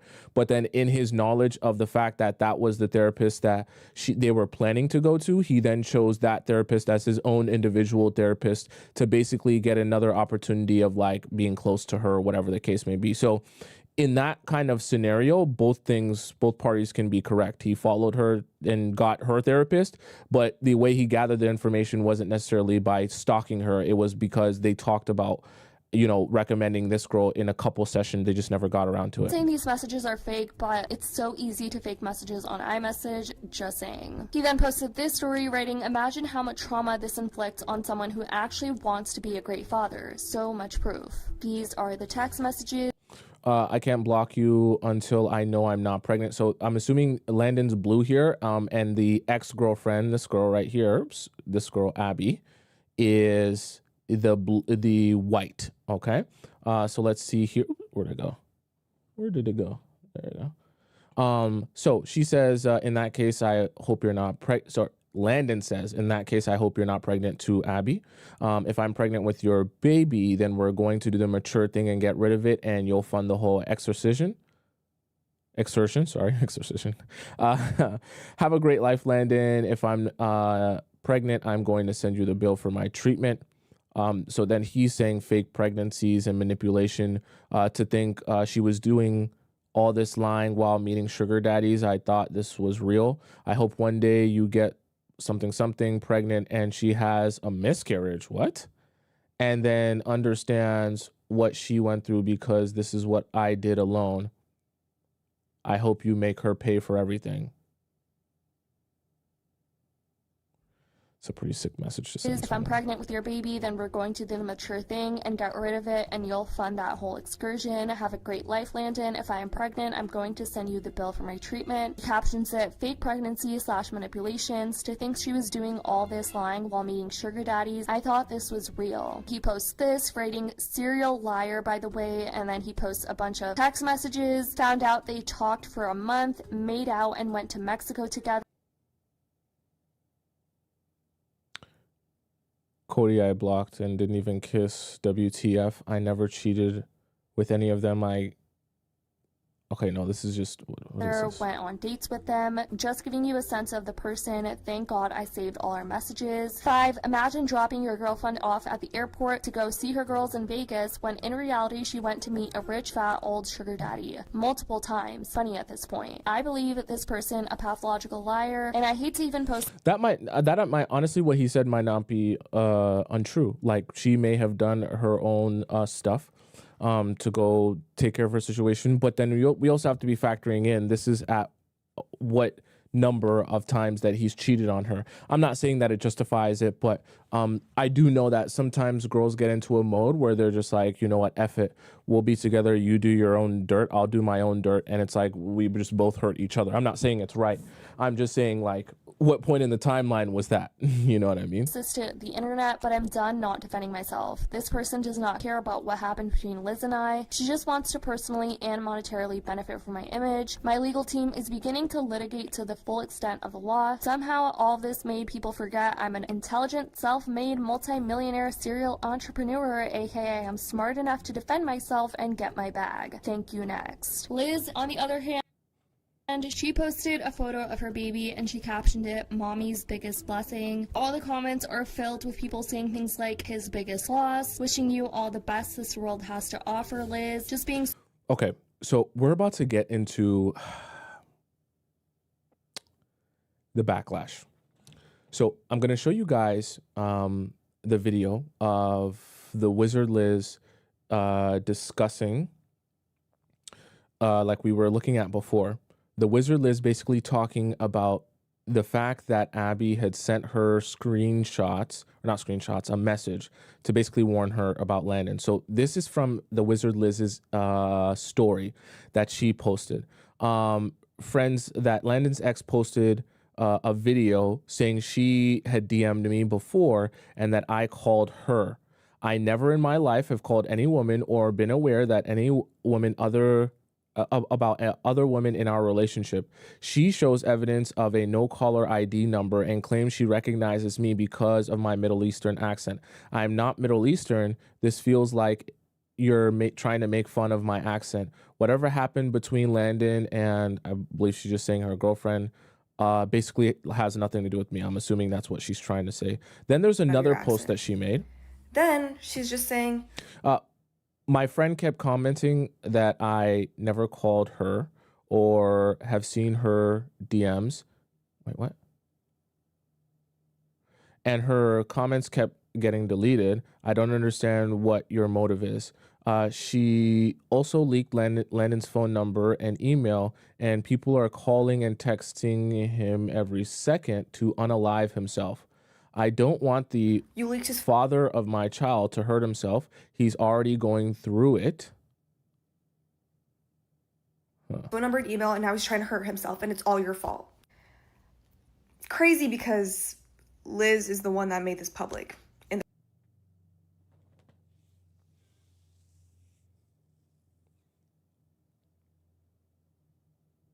Do you remember what I said, Chad, at the beginning about my prediction of what would happen? Let's go back to it. Now I'm saying this is I have this man's baby inside of me. I'm really upset right now. But it is true he didn't go and meet up with her. And it is true that would be really, really, really, really, really, really dumb. And it is true he would easily get caught. And he did get caught. But even if he went out with her, it would be even easier to get caught. And so my whole point being is that as much as I know all of you might want the Wizardliz to go crazy and truthfully never see him and speak to him again, I don't think it's going to be that simple. Obviously, she has his baby, so it's definitely not that simple. And the reason I'm saying this is because I don't want any of you all to be disappointed if we all come to realize down the road she's still with him. She's just not showing everyone that she's with him anymore. So let's look at something here. In the first place. Then So then she goes on to say, this is the Wizardliz here. I'm trying to message her personally now, but I just saw she blocked me. Girl, how are you going to lie and block me? And how are you going to talk about cheating when Landon just posted evidence of you having married most disturbing a part. sugar daddy whilst in a relationship with him? Weird.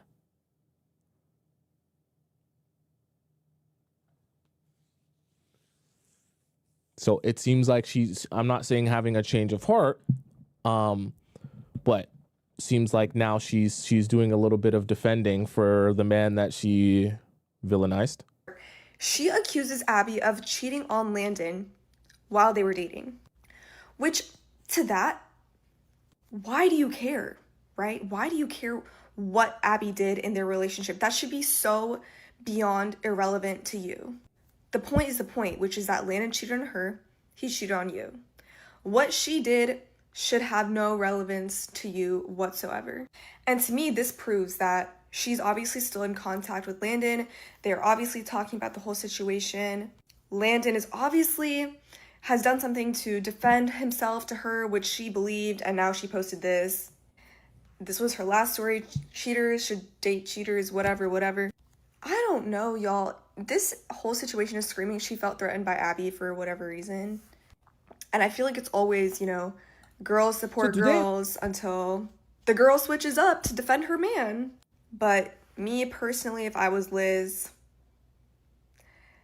I would just have a long chat with Abby off camera and not believe a thing that Landon says, because obviously he's not a very loyal, reliable source. Now is he? But yeah, I'm shook. Here's where the big now we're kind of exploring a topic that I was scared would happen because I know how things go. We're getting to a place now where people are kind of now a little bit upset at the Wizardliz because of how she's responding to the situation. And like she said here, the Wizardliz is not being a girl's girl, which I think is very interesting. And I kind of alluded to that because I felt that with all this hatred that's going towards Landon, it'll start to turn towards the Wizardliz if she now turns around and says, by the way, guys, I'm not actually going to leave him forever. I still want him to be in my life because my child, and I still care for him and all that other stuff, which is why, as a public figure, you have to be careful what you put online, because if you're truly not ready to completely move on with your life and you villainize someone and you go back to them, you're going to be the one that faces the backlash for this. So we'll get to kind of the most up-to-date information here, which is, I know this video looks kind of weird, okay? Because it's kind of not going to make sense here.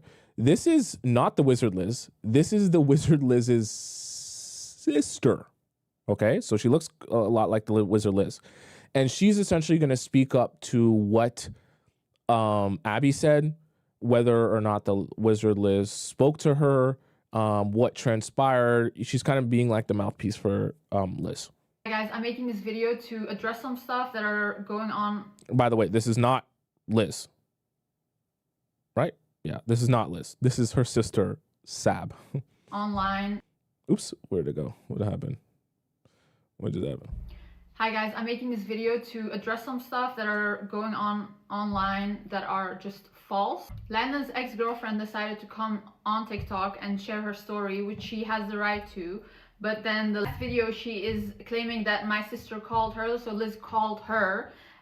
She's showing screenshots of messages where in the second message she is saying that I'm the girl that you called in November. The evidence she's showing for this call is a no caller ID number. She is sharing messages where she is basically implying that my sister saw the messages. She goes on to saying that she recognized my sister's voice because she has a Middle Eastern accent. My sister is not from the Middle East. She doesn't have a Middle Eastern accent. Then our friend is sending that video to us. Friend, go and comment that that is not true. When my friend goes and comments that, all her comments get deleted. This video, which to us we thought like nobody was really gonna take this video seriously because, you know, a girl called a girl, whatever. All of a sudden my sister is getting all these messages saying that she knew that Landon was cheating, saying that she called this ex-girlfriend. First of all, my sister is not the type of person to call an ex-girlfriend. That's not the type of woman she is. We don't go and call girls and check our phones of our partners. She would never do that. The video seems harmless, but all of a sudden my sister is getting all these messages of hate, people accusing her of lying. When I see that video, I know what you're doing. Like, I know what you're implying. I know that you're implying that she knew. I know that you're implying that she saw your messages and she ignored it. I know what you're implying. Everyone on the internet, you can say whatever you want on your videos, but we know what you're implying and what you're trying to do. And if you were really a girl's girl and you really wanted you know, to come to Liz her defense or whatever, share your story, then why are you deleting the comments of our friends when they're saying like, hey, she never called you. I didn't want my sister to get involved in this because I don't want this story to get bigger and bigger.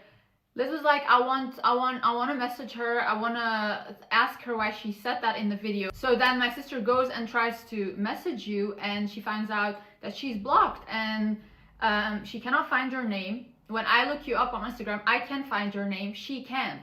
So she said that you blocked her, and here's proof of the fact that she cannot find you on her Instagram. You have her blocked. That is the truth.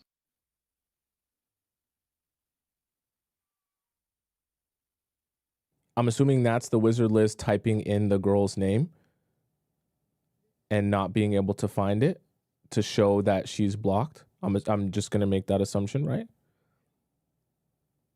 Interesting. Sister goes onto her stories, tries to defend herself and say like, hey guys, I don't know why you guys are sending me all these hate messages over that video. I never called anyone.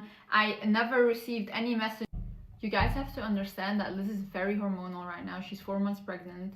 Like, she's feeling pregnancy rage. She's trying, like, she's hearing stuff from all over. She's getting messages from all over. Like, she just stuck to her story to defend herself because she's tired of people lying. We're all... Wait a second. Okay. I've never been pregnant and I'll never be pregnant. So I'm not going to sit here and say that I know what pregnancy rage will do to someone, but I'm confused what that has to do with I'll let her finish. All tired. Like, I'm seeing the craziest thing. I literally deleted my TikTok because I didn't want to see these things. And I'm being sent stuff that I'm like, what are these lies? Like, people are just making up stuff. People are calling her a relationship coach, a dating coach. Like, when has she ever talked about relationships? Like, the only thing my sister talks about is literally standing up for yourself. She talks to people who have been victims of abuse. When has she ever talked about love? The only... Am I tripping? The Wizard Liz relationships. Let's see if she's right. I'm gonna become a mother. I'm gonna create a beautiful family for myself. Let's see if she's ever talked about relationships before. Just in general. The minute I broke up with him and I was like, you know what, I'm done. And I called all my energy back to me. The music's gonna get us copywritten. Let's see if this is correct. If Thewizardliz doesn't talk about relationships. Broke guy talk. No guy that is actually willing to provide and actually take care of a woman will ever tell you, what do you bring to the table? Shut up. Why do you think this is the best you can do? Why do you think that a person that disrespects you is the best? The bare minimum. Honey. I wouldn't say that's accurate, that she doesn't talk about relationships. I think Thewizardliz talks about relationships because they're a part of life and they're a part of like growth. So this is just not true, but okay. Only time she ever mentions relationships is when she tells you guys to walk away and respect yourself. Isn't that, never mind. That Liz brought this to the internet and said that Landon cheated was because she's always been very transparent with her fan base. From the beginning of her career, she's always been very honest. She has never portrayed this perfect life or a facade. She's been honest about her abuse. She's been literally, every time she has a fight, or even with my mom or with me or whatever, she is the type of person that goes and shares that with her fan base, because that's the type of relationship that they have. And the people that follow her know that. She's very transparent. So obviously when she brings on a partner on the internet, she introduces that person to her fan base. Obviously when he cheats, she is gonna share that because she is that is who she is. She shares those things. She doesn't want to show a perfect relationship when that is just not the truth. And even if she didn't share that, some stuff would come out and then she would also be the bad guy, because in these situations women always get the blame for whatever they do. No matter what she does, she will get the blame. She asked in her stories not to send him any hate from the beginning. Nobody wanted that. She just wanted to be honest and transparent with her fan base. Nobody knew that the whole world was all of a sudden gonna go crazy over a girl getting cheated on. Only reason, they're going through their thing and we all make mistakes. I'm not better than them, but that's a little bit of a misstep there, because if she's going to say that she's doing it for the purpose of letting her fan base understand what's going on in her life, then if you really want to address it in a way where everyone understands the context of what's going on and what your feelings are towards the situation, then get on your YouTube and discuss it, so that they can hear you lengthy and extensively and how you feel about it, what you expect from them, that you don't want hate. The misstep was that all she did was post, Landon cheated on me and we're broken up now and I'm moving forward with my life. And then the next post was like, I'm selling my ring. You know what I mean? Raising my child by myself. So it's like, what do you expect that to do to your fan base's mind? Like, do you expect them to react? Oh, Liz, that's okay. They're there. You'll get better. We're here for you. We're not going to send the guy that cheated on you and left you 4 months pregnant and you have to now sell your ring and your whole life is blown up to smithereens. We're just going to not hate him. We're not going to care about this. We're not going to so this is why it's a little bit, I get what she's saying in terms of her wanting to let her people and supporters know what's going on. But then there's a way to do that if you really don't want them to attack him. The way she went about it seemed very much like she wanted them to kind of hate on him. But it's like, now that she is, and I get it, we all make mistakes, but now that she's getting a chance to actually see how much people are hating on him, she's like, wait a second, guys, like, he's still the father of my children. I'm still like we're not for sure, never going to speak to each other again. We're probably still going to have to live a life. So that's kind of like, I think that little bit of guilt and regret is hitting her now, because she's realizing like, oh my God, I do still have to keep a good relationship with him. And if he feels like killing himself, that's kind of going to affect me. If he's getting death threats, that's kind of going to affect me. So I'm not saying that she's a bad person for posting about it, but I think that if her desired result was to just share with her friends what's going on with her life and not have this huge, massive hate train, there was a different way of approaching it that wasn't the way that she just posting on a black screen is never going to give the context that you want in a situation this complex. So then after those stories, my family's going through it, Liz is going through it, everyone is trying to be there for her and the baby, his ex goes and leaks his phone number. And listen, as a victim of abuse myself, I would never ever victim blame any woman what happened between you and Landon, you have the right to share that. You have. And when you leak his phone number, we're getting calls from his family, from his friends. Everyone is calling us. Landon is getting death threats every second on his phone. People are calling him every second of the day, telling him to unalive himself, telling him the most disgusting things you can say to a human being. So my sister goes online and says, hey guys, okay. So for those of you who are not understanding what's really happening here, I'll explain this to you in like PR speak.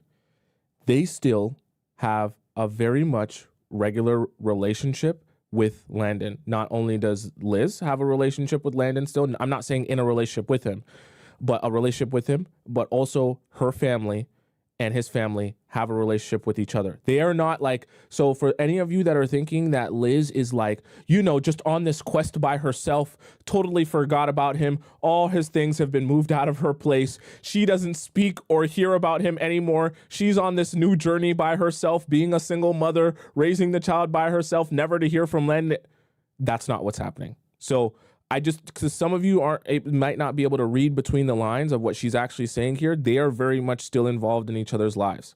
So just know that when you're thinking about how much you might hate Landon or think that he's a bad person, the Wizard Liz might be presenting herself one way, but they're very much still collaborating on this having a baby thing. So just keep that in mind. like, stop the death threats, stop this, I'm worried about him. Obviously, like that people are getting upset about the fact that my sister goes and says that, hey, stop sending this man who is, by the way, the father of her child, who is also, by the way, someone she loved very deeply, tells them, When I say chat, hey, stop the death threats.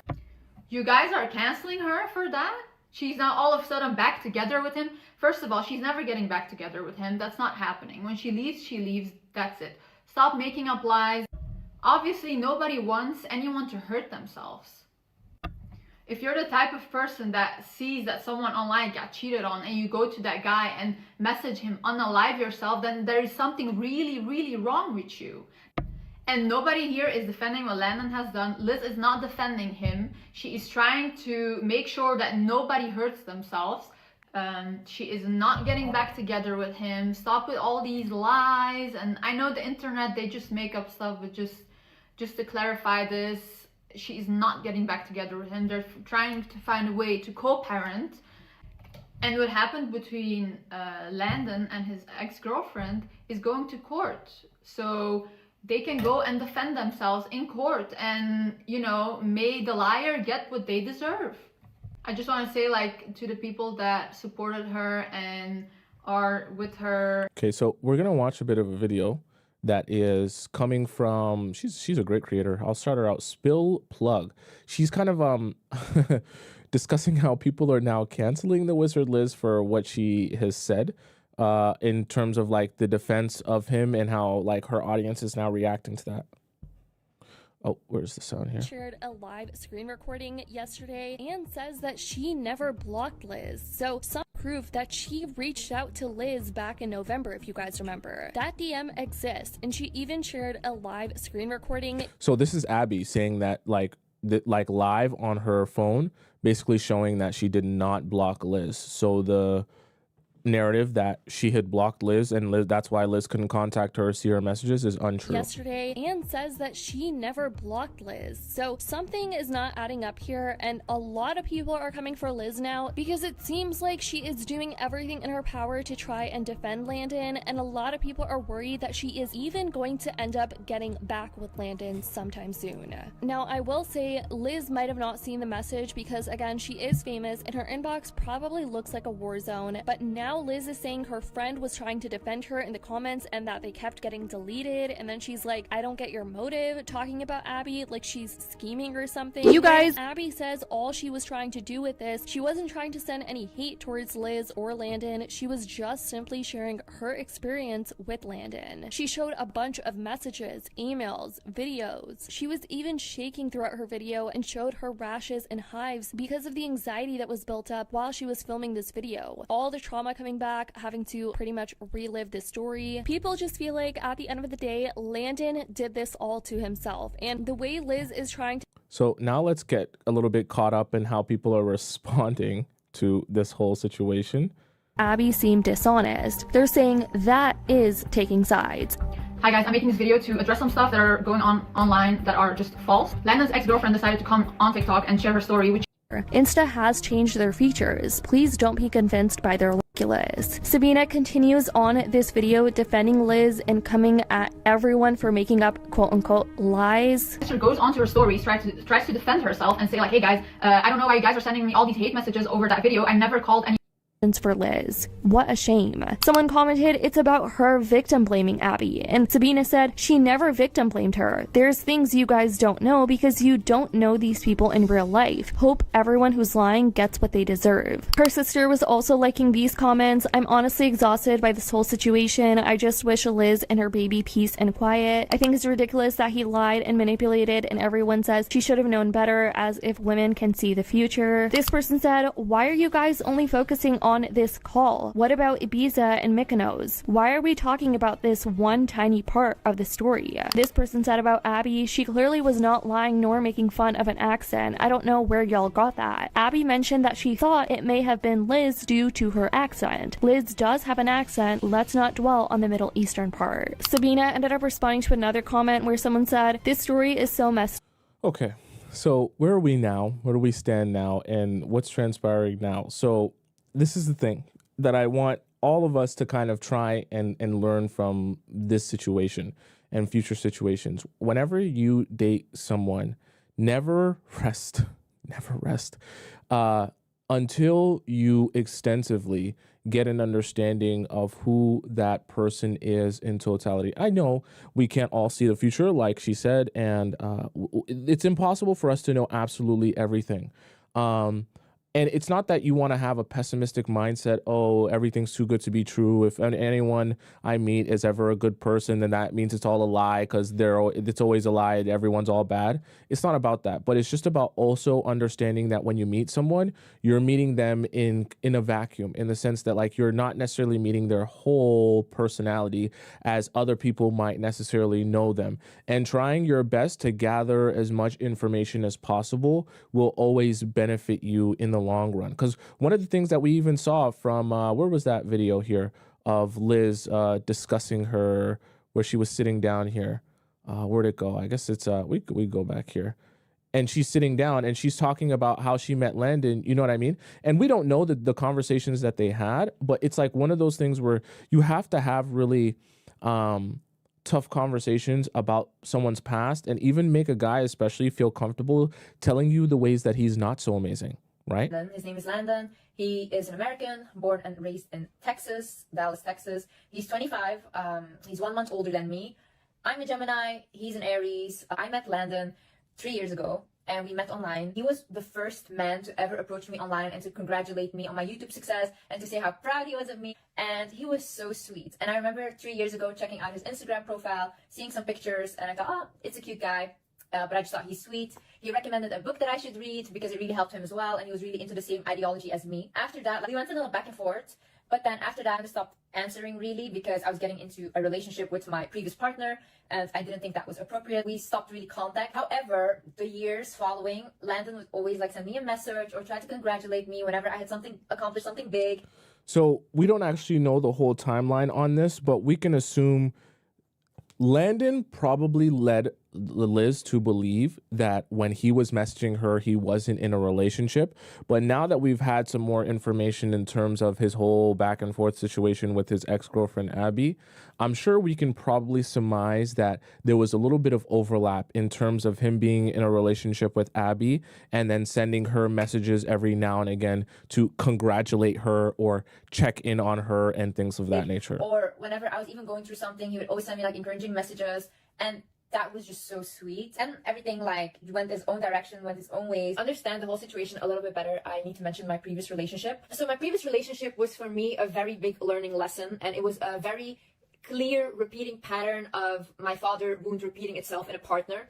I didn't really understand it at that time, but the more it went on, I started to...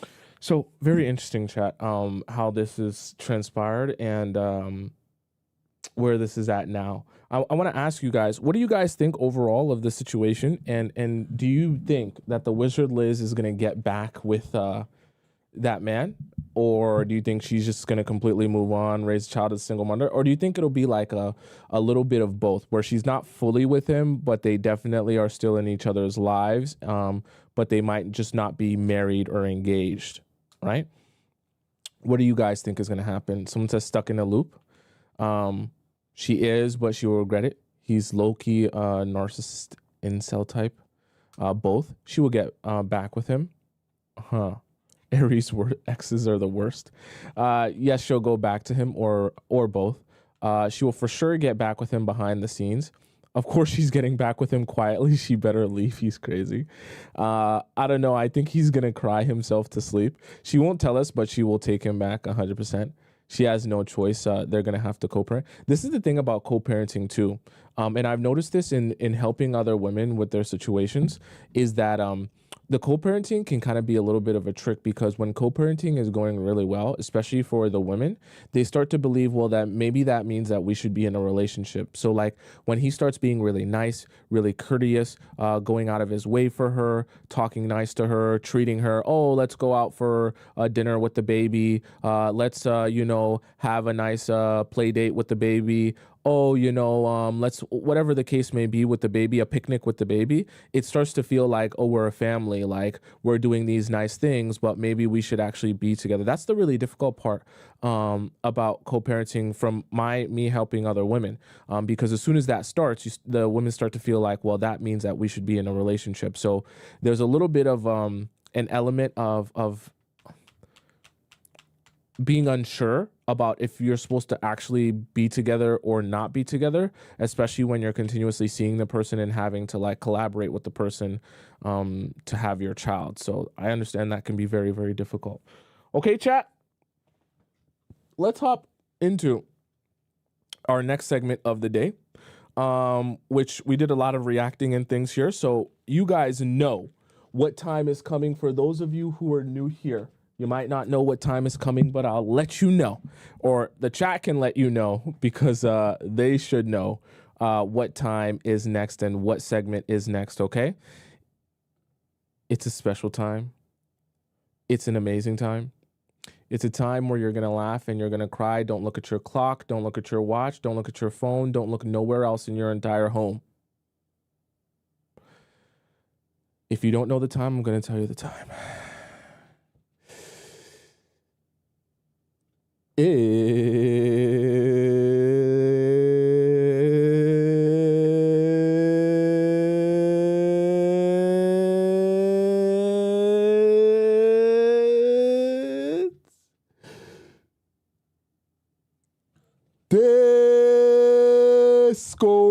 Discord time.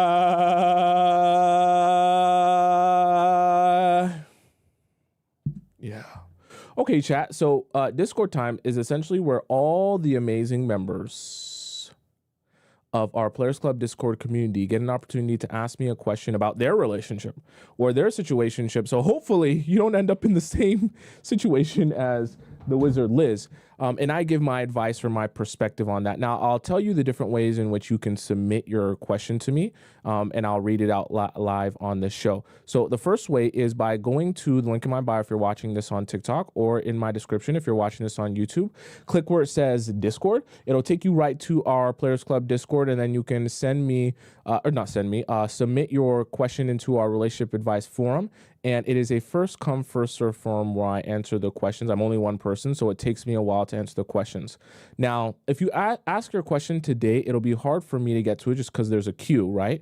But if you're someone who's impatient in terms of getting your questions answered, you can ask your question in our premium relationship advice section, which is essentially the same as our other section. It's just with this one, I read these questions out first before I go to the free section. So the way that you access this is by going to the link in my bio on TikTok or the link in my description. You click where it says premium Discord relationship advice. You click that. It's going to prompt you to donate to the show. In your donation, it's going to ask you to put in Discord username that you have and the title of your question so that I know that that's your question and that's you.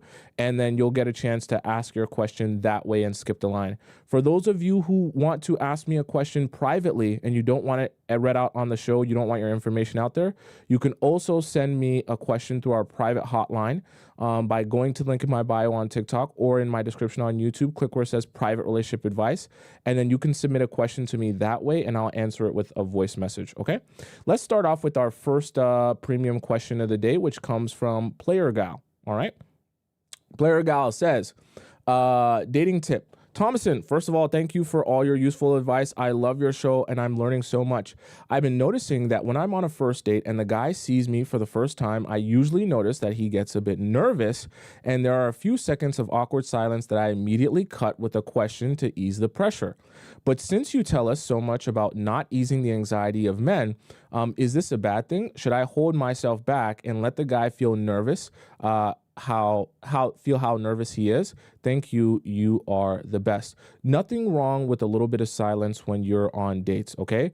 Especially if the guy is asking you out on the date, it kind of is him trying to impress you. So that's okay. Don't be in a rush to fill every second of silence with like conversation. It's okay. Like, trust me, silence is not gonna unalive either of you. It also, I think, is good for men to recognize that they are nervous on the date. It reminds them of how special this date is for them, how important and how little they want to mess it up. I think that as a woman, you know, there are times to ease a man's anxiety, but I don't think that those times are at the beginning, especially as it relates to like being around you and dating you and seeing you and all that other stuff, because you want him to kind of feel like this is really important. This is big. I'm nervous. I want to, you know, kind of put my best foot forward here. So you just sitting and doing nothing and smiling and looking into his eyes and being beautiful, that's good. It makes you more like a goddess fairy, sprinkling fairy dust everywhere. And it makes you a lot more magical. And trust me, when men feel you're more magical, they put a better effort forward. Okay. Someone said I'm done confronting men after this. That's funny. Okay. So this question comes from God's favorite child. Okay. Great name. Can we? Hi, Tomisin. I'm 29 and sorry, the guy I'm dating is 29 and I'm 28. We have been dating for 6 months now, and we're still learning about each other every day. He's always been the person who reaches out and checks up on me, and we don't message each other often. He only checks up on me once every 2 to 3 days and plans to meet up once every 2 to 3 weeks if we are busy. Interesting. One, can I also check up on him once in a while, or since I'm not, I think you meant to say his girlfriend yet, should I not reach out? No, don't reach out. Especially you guys are still in the beginning stages. What reason do you have to reach out? If he's only checking up on you once every 2 to 3 days and he's only interested in going on a date once in a while every 2 to 3 weeks, what are you supposed to be doing there? Reaching out to do what? Talk to him when he hasn't shown interest in talking to you? Stimulating him to want to go out on more dates? If he feels like 2 to 3 times or once every 2 to 3 weeks is enough for him, then so be it. Now, if that doesn't work for you, then you might have to find a different guy, right? But I never advise any of you to try to stimulate a man into wanting to spend more time with you than he wants to.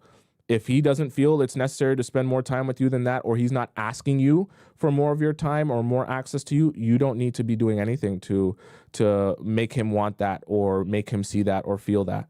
Can I also plan a date with him once in a while? For 6 months you've been dating him? No. I wouldn't plan a date with him once in a while until he's right. If you've been dating a guy for 6 months, I want him to be pressing you more than you're pressing him.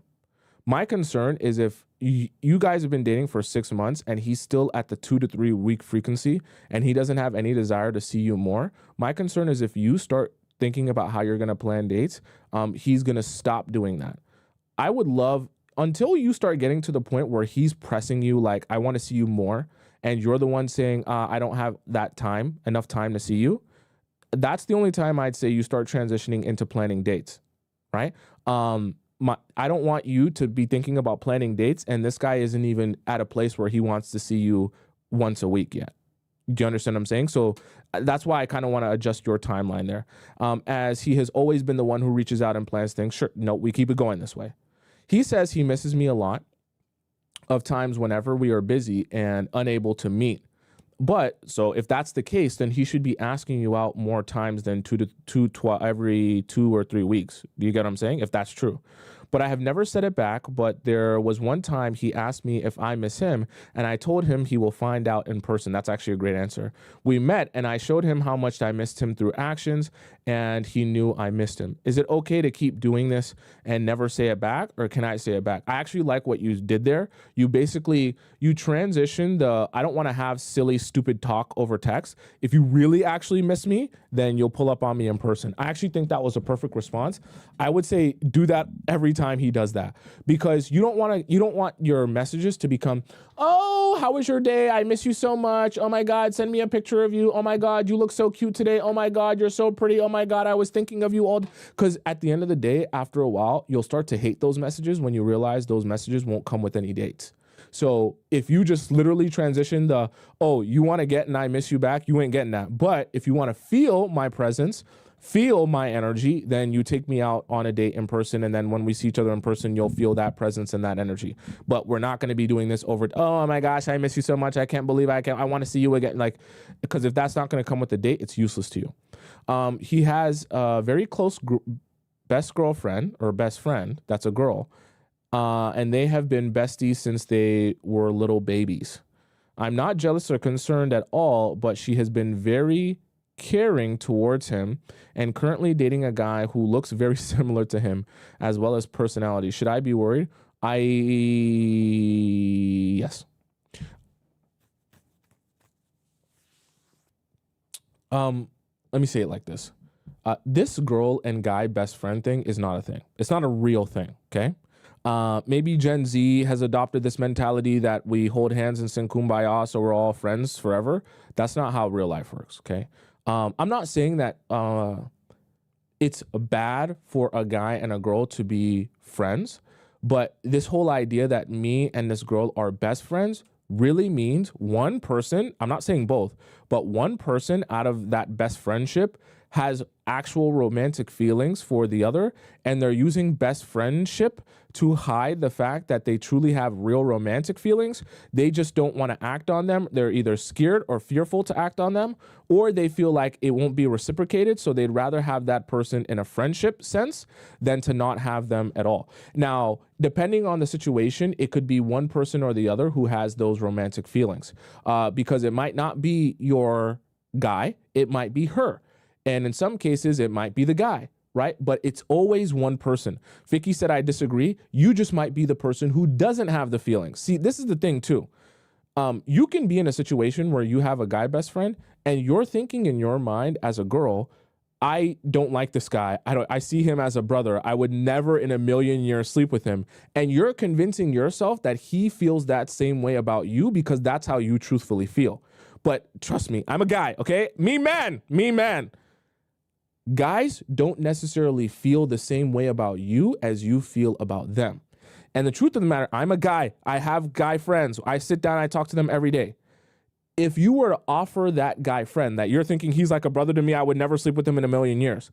If you were to offer that guy friend seriously, hey, I've been thinking about you. I think we could go deeper than this. I think, I want to sleep with you and I think you're super attractive. I promise you, you'll be shocked at the way that your guy friend that's like a brother to you, you'll be shocked at how he'll respond and how fast he'll flip. Okay? I'm just saying that to say sometimes we can project what we feel onto someone else and say, oh, we're best friends platonically. He doesn't feel anything for me because I don't feel that about him, right? Vicky says men and women can be friends. We both see each other as family. That might be how you feel. That isn't necessarily how the other guy feels, right? Even if he tries to convince you of that, given the opportunity, trust me, I've seen people will change very fast. Now, friendship is one thing, but best friendship of, oh, we talk every day, we talk, like we keep in each other's lives, we hang out one-on-one, that's not a thing. He just told me he got burnt from cooking, minor ones. Is it okay to show care by following up the next few days, like how he's feeling, or maybe bring cream or something to him? Or is it too much investment effort for this situation? Sure. I mean, the next time you see him, you can bring cream for him if he had a minor burn. But how many days until the burn is like not even a burn anymore? You know what I mean? You don't need to be like speeding over to his house because he had a minor burn. Okay, you're not a helicopter parent. He also told me his girl best friend, who is his flatmate. What?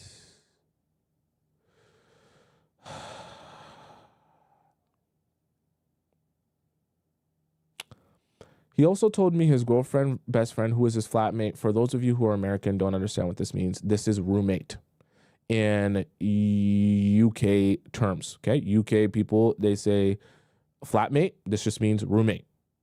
So his girl best friend is also his roommate. I don't know why you wouldn't lead with that before, but okay. And she has given him some cream to put on it. So what are you doing? Are you guys having a cream competition? What is this? Is this a cream competition? Who's going to put cream on that man first? I want to put cream on him. No, I want to put cream. No, come on. Come on. So is this even really about you giving him cream or doing anything for him? Or is it about now you're feeling a little bit jealous that his flatmate, aka his girl best, I can't believe this, is, taking care of him? This is a problem. This is a big problem, because there's no possible way for you to manage or to be aware of what's going on when they're roommates. Okay, I want you to understand what's actually going on here. Every day that he goes home from work and even from seeing you, from having dates with you, he sees that girl. So not only is he sharing everything about your relationship and situation with her, she's constantly in his ear giving her opinion of what's going on in their relationship. And when you're gone and when her boyfriend's gone and it's midnight and, there's just nothing to do, nowhere to go, on a Tuesday afternoon, they're together every single night. Every single night. You better pray that girl is not even the slightest bit attractive. You better pray. And you better pray she's not even, you kind of said it, because you said that she's dating a guy who looks just like and acts just like him.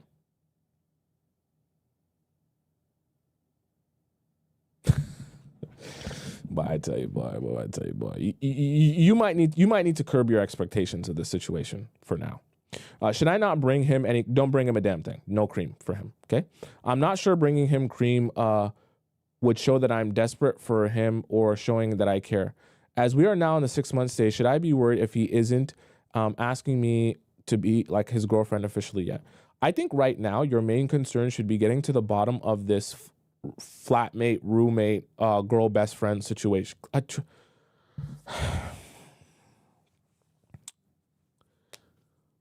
I've seen some things, okay?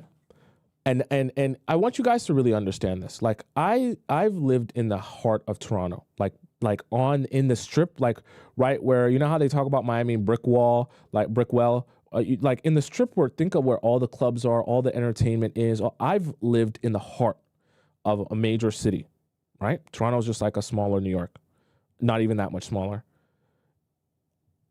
Like I want you to understand, whenever you hear things like, oh, my roommate is of the opposite sex, and then you hear, oh, we're besties. Certain things you just have to accept as the truth and not try to lie to yourself about, okay? Roommates, besties that find each other decently attractive is a recipe for disaster if you're dating that person, okay? Now, if they're both single, do what they want. But I'm telling you, it's a recipe for disaster, because the drunk nights, the nights where they're sad, the nights where things aren't going well, the nights where someone's heartbroken, they're always together, always around each other, and there's no one there to watch them, no one there to hold them accountable, nothing. And I've seen some things, and I've done some things, and I've been some places. Life ain't sweet like you think it is. And people will tell you all types of things. But I'm telling you, some things happen in the dark that people they'll just say, hey, me and you, we locked in. We ain't gonna talk to no one about this. And I'm concerned that this could be one of those, hey, we locked in. No one's got to know about this type of thing. I'm just saying this because I want to be an adult and I want to tell you the real, not the fake. That's the real. Okay? So I want you to get more involved in understanding his relationship with her, what's transpired in the past, where they are now, and what's really the real about their friendship, their best friendship. Okay? Because I feel like right now you're living in an idealistic scenario and it's not necessarily accurate to what's really going on. Trust me, I've seen some things. Okay, I've seen some things. Let's go on to our free section here, and I'll answer some of these questions. Okay, let's see. So we'll start off with one that comes. Oh, did I answer that one? Did I answer this one? Okay, I didn't answer this one. When is blocking okay to do? Not trying to get him heard. Oh, like make him feel heard or give him an ego boost. Hi, Tommy. Did I do the right thing by blocking him? Would love your opinion / perspective as a man. I didn't want to boost his ego by giving him unnecessary attention by blocking in this case. Dude, I briefly saw, the middle-aged liar, scammer, alcoholic, dusty with anger, DV issues, unfollowed me and removed me as a follower. Then it's done. I understand he can do what he wants. I confirmed he's seeing a girl, like a new girl, because he's made her a playlist and privated the one he made for me. I have the gift of private investigation. I understand people are allowed to move on. Regardless, I have the right to my feelings and found it annoying and it bothered my spirit and I don't want to give this any more attention or energy. So I was like, F it, let me block his number, email, Facebook, and Instagram. I don't want him to come back. I'd love to know your opinion if I did the right thing, given the fact that he chose to unfollow me, because I was debating on whether I should remain unbothered and not block. He peeped his Instagram stories since even before he told me we should go our separate ways, since he gave me major icks. Or if my feeling and my ego is a tad bit bruised, hence why I'm a little annoyed and sad. There's nothing wrong with that. Since one of the accounts he unfollowed is public, he technically could see what I'm up to. Not that I'm assuming he would, but I figure to revoke access to my life completely altogether by blocking him everywhere. If he wanted to unfollow me, I don't see a point of him having any line of communication because I'm not interested. And he told me he wanted to try again later down the line. I used your tip and agreed and said, okay, even if there is no future together. I am to be conflicted, avoidant with guys. So I think him unfollowing me is a green light to block. Your male perspective is appreciated. Part 2. For reference, I haven't said a word to him and not interact with him on anything since I agreed we should go our separate ways via a text a while back. I did mute and restrict him on IG, so I don't know if he could see that once he told me to go our separate ways months back. I didn't want to unfollow, block him to show I'm unbothered.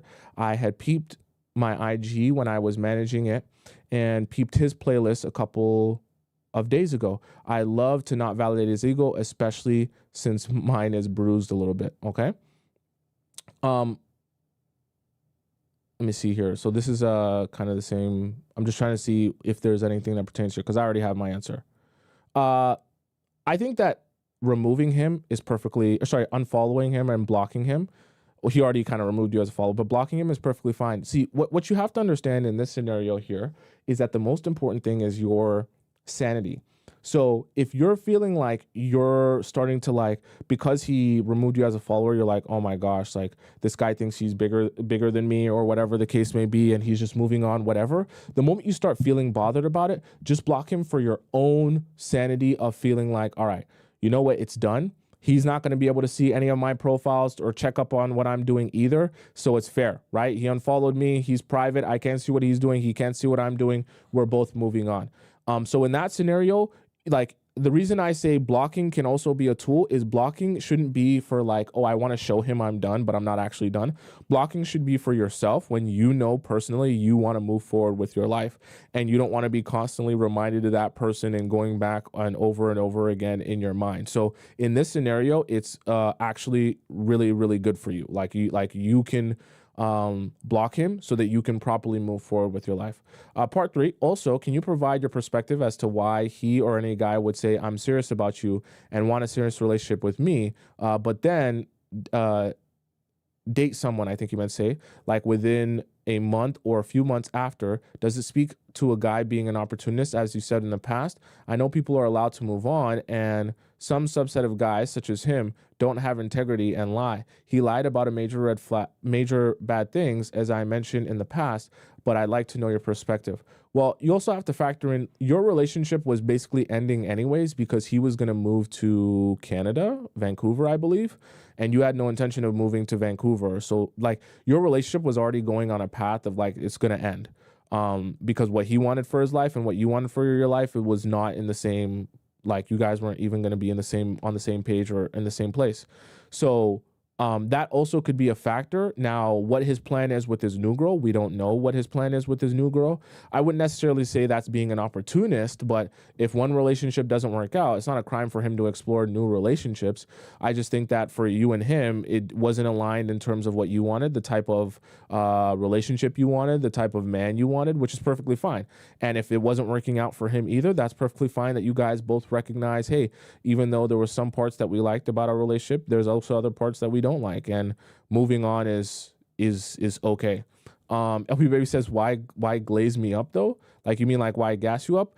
I mean, the person you're with, you're gonna at the time believe that you want to be with them, and that's the relationship or the person that you want. And I don't want to sound, like a negative Nancy, but people are always going to say that when they're with you. And then when they're not with you, they're going to move forward and they're going to do their own thing. So you can't expect him to you can't expect it to like, oh, well, because he's not with me, he should be devastated and begging for me back and never see his life being able to move on aside from me. Like, that's just not real life. You know what I mean? Like, no matter what someone says to you about how much they love you, care about you, you're the only person they ever see. Like, eventually, if you guys stop speaking and you guys are no longer together, like, they'll move on, and that's okay. And you should move on as well. So for your best sanity, just block him so that you can move on with your life and start evaluating what transpired in this relationship, why it didn't work, and then properly build yourself up for the future. Okay. Let's go on to our next question here. All right. So this one comes from Tam. I like that Shigo profile picture. Should I text him? Okay. You're probably not going to like my answer. I'm 29. I'm dating a guy who's also 29. Kind of a long story, but I'll try and keep it short.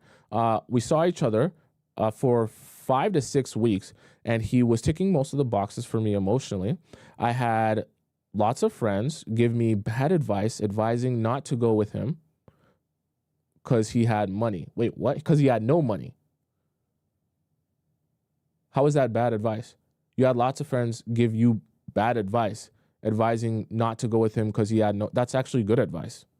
If he has no money, I'm not saying that you should only go for a guy if he's rich, but if he has no money, he's not even able to sustain himself. How is he going to be able to provide or do anything for you? Like, that's actually not bad advice. He's a mechanical engineer, and so how does he have no money? And professor at how does he have no money then? Okay. But was also looking at consultancy jobs. So really, it never crossed my mind, and I sort of just wanted to get to know him and have fun and not worry about all that. Okay. Like, I wouldn't go with the guy that I didn't think could support himself. So what do they mean by he has no? I'm confused. What do your friends even think is no money? Do your friends think no money is he's not a millionaire? That's like less than like 5% of the population of men. Anyways, about 2 weeks in, he invited me over because his arm was fractured. I told him we should just hang out another time. Then the next morning, I just woke up to a text from him saying, I love you too. Is this a mistake? I had no idea what he meant, And I was like, really? Feeling insecure, etc. And he was like, I'm always here for you. And we spoke on the phone and I said, I love you. Why would you, wait, what? What? Wait. What? He woke up randomly and he says, I love you too. You never said I love you. Why did you just gloss over that? Feeling insecure, and he was like, I'm here for you. And we spoke on the phone and I said, I love you. And he was like, oh my God, finally.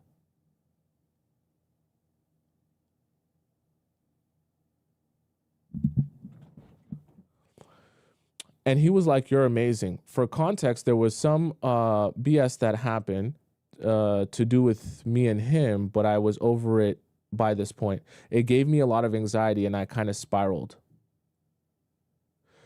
But I probably did a little desperado wanting to see him, thinking that he wanted the same. So he invited me to his work. What? What?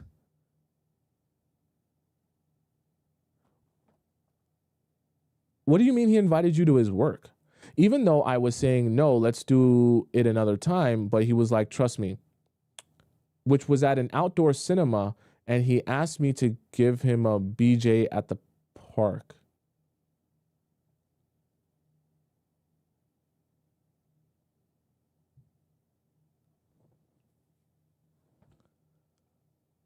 So after that, I didn't talk to him for 2 weeks. During that time, he tried to call me to check up on me, but I didn't give him much. Then after a while, I was missing him. And what did you do? And so I messaged him one morning and he hit it off again.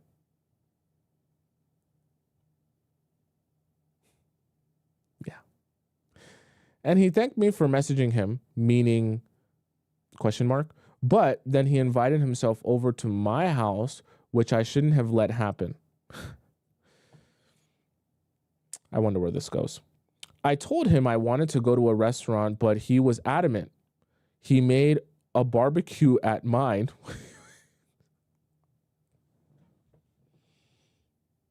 I'm not laughing at you, but I'm trying to understand. He forced his way to your house and was adamant about barbecuing at your house. But there was one thing on his mind, and let's just say he got it.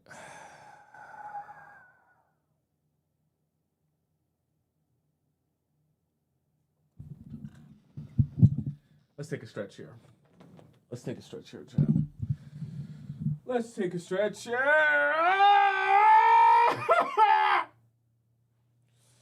Oh my God.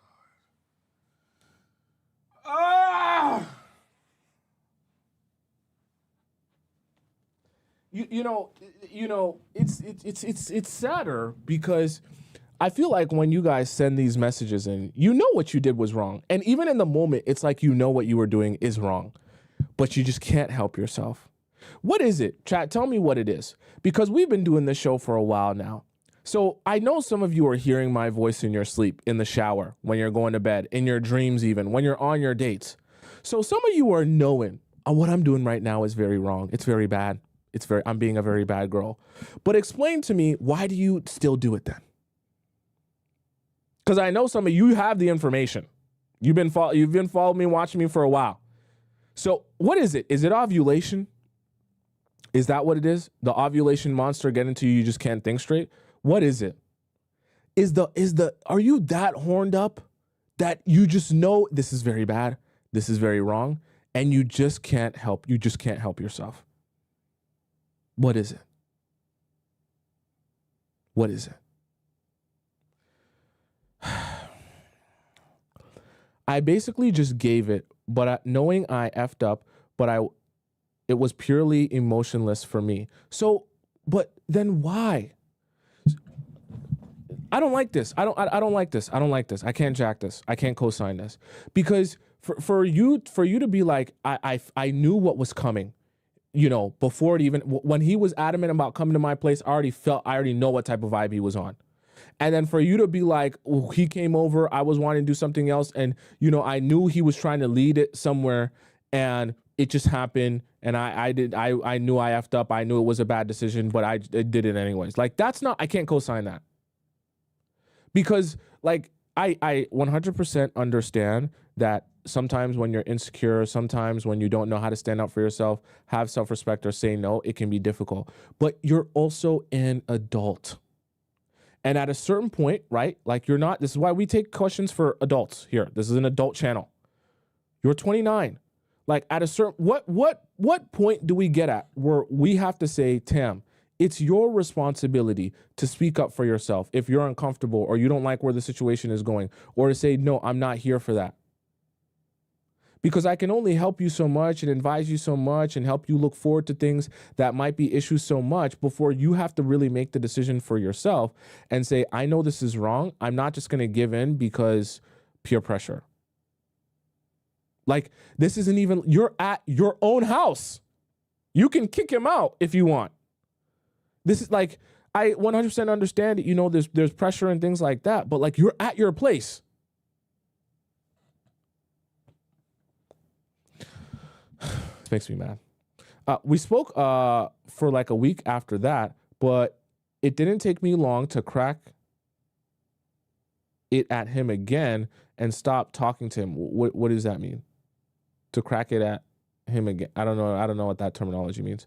I pretty much just got mad at him. I told him I didn't need him to make me feel better, and he was like, okay, big girl. Did he actually say that?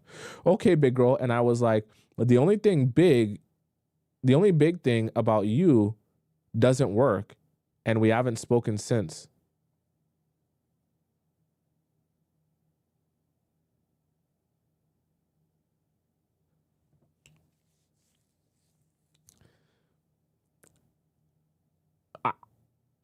I'm actually not sure what exactly you're trying to say there. How can you call? It's like you tried to compliment. Even your disses are coming off wrong. Was that supposed to be a compliment or a diss?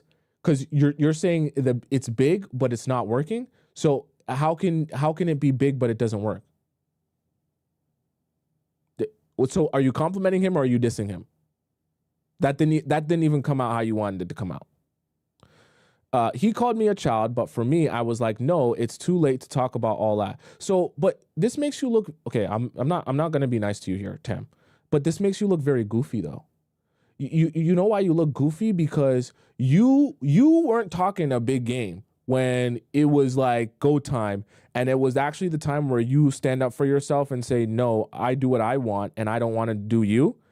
That's the time you should have been talking a big, actually I should say acting on a big game. All this stuff you talking about is over text. That's not you talking about, oh, you small. Oh, you couldn't get up. Oh, I don't got time for all that. Where was that energy when he was at your house and he was pressing you talking about barbecue? He wanted to put you on a barbecue.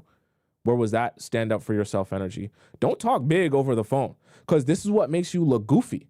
Because then the guy, you think he's taking you serious when you're messaging him talking about, your only big thing doesn't work. He's thinking to himself, I came over to your house, I smashed the shoes off you, whatever you got to say whatever you got to say. He's not taking you, I'm not trying to be mean to you. I'm just telling you, like, from a guy's perspective, how they take these type of things in. If you're going to stand up for yourself, stand up for yourself. But when he comes and presses you in person, that's the time where all the big game you've been talking, you put that into fruition and you let him see you really about that life. Then when you want to get your disses off and things like that, he don't got nothing to say. But if you fall flat and you succumb to peer pressure and you let him get what he was trying to get from you, even though you know it was wrong of you to do, and then you start trying to talk all bit, oh, you ain't all that, I ain't got time for this, I don't got, he's thinking, who cares? Like, say whatever you want to say. I already did what I needed to do. I'm telling you, this is the truth. Like, this is the truth of how the guys are operating and thinking about that. So that's not the way you go about that. Don't talk a big game over text. All that being the stuff that I wanted to talk to him about. For context, I was diagnosed with a disorganized attachment, DA, and what is BDP? I know what BPD is. What is BDP? Someone tell me what BDP is. This is the furthest I've gone with a guy in terms of telling him how I actually feel about him. Normally, I just keep to myself, keep everything surface level. smoke and just okay, what type of lifestyle is what are you saying? What are you sending this message for? What are you saying here? What do you mean? Normally I just keep everything surface level, smoke, and just sleep with what? What this ain't that type of show. Hey, baby girl, I don't know what type of show you thought this was. This ain't that type of show. We don't do that around here. We live our life with intention around here. Okay? This ain't the just smoke, chill out, do whatever for whatever. This ain't the whatever land. Okay? You wanted that type of show, go somewhere else. Go watch Baddies or something on Tubi or something like that. This ain't that show. Okay? We live our lives with intentionality around here. Okay? So this ain't gonna fly for me and with in our players club. Okay? You notice that a guy is not approaching you with intention in the relationship, you don't talk to that guy. This is not like sit around and just do whatever for funsies. That's not how we do stuff. It was common for me to get taken advantage of, but mostly, what do you mean it's common? Are you accepting that? But mostly, I just want to sleep with the guy and keep an emotional distance. But obviously, I'm not looking for that anymore. LMAO. That's funny. Is this a joke to you? That's funny to you? This is not funny to me. This is very sad. That's not you're gonna be. I understand you're trying to make a change here, but you're not gonna see any sort of happiness in your life, living life like that, where everything is I don't care, whatever. We'll just keep things surface level. You ain't gonna have any sort of happiness that way. This guy I was seeing was doing all the things you said, like testing me to see where I'd fold to get me to do pineapples, but you did it, and you did fold. Calling me, asking me if I'm talking to other guys if I pulled away. He's like the textbook dude, everything you talk about in your videos. So what are you saying? That you knew that it was wrong and you did it anyways? But he was also messaging me like, how are you feeling? How was your day? What happened, baby? I used to never get that. And he deleted a bikini photo of me because he respects my opinion. What does that even mean? He was like, I'll push you, like as in motivate me. Motivate you to do what? He used to tell me all this stuff and I just listened. It was really nice. Tell you stuff about, what are you talking about? Not trying to be nostalgic, but I thought maybe I was too crazy anxious to hold it down. Friends would press me about him and be reading the messages between me and him and be like, oh, he's saying all the right things. And I'd be like, no poop. I don't know why you're trying to stop me from seeing him.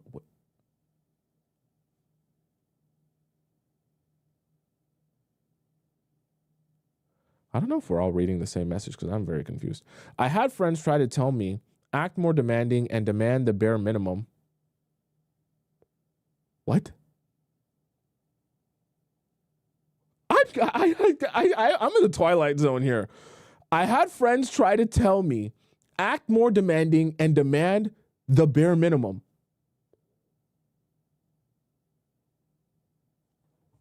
And all this BS and tell me to go with someone richer. Are you trying to troll me? What is this? I don't want someone richer. I want someone who wants to see me and be with me and do life with me. Yeah, that should be what you want. I don't think that's this guy, though. Are you thinking that because he texts you a couple of nice things every now and again that he really wants a serious relationship with you? Is that what you're trying to allude to? How should I deal with this? Because we've already done pineapples, which, to be honest, isn't the end of the world. I don't think, even though it could have been way better. And on one hand, I was dealing with my DA. On the other hand, I had those poopy single friends giving me the worst advice. I think he thinks it's dead now because he never replied to me. He also left back to Europe. So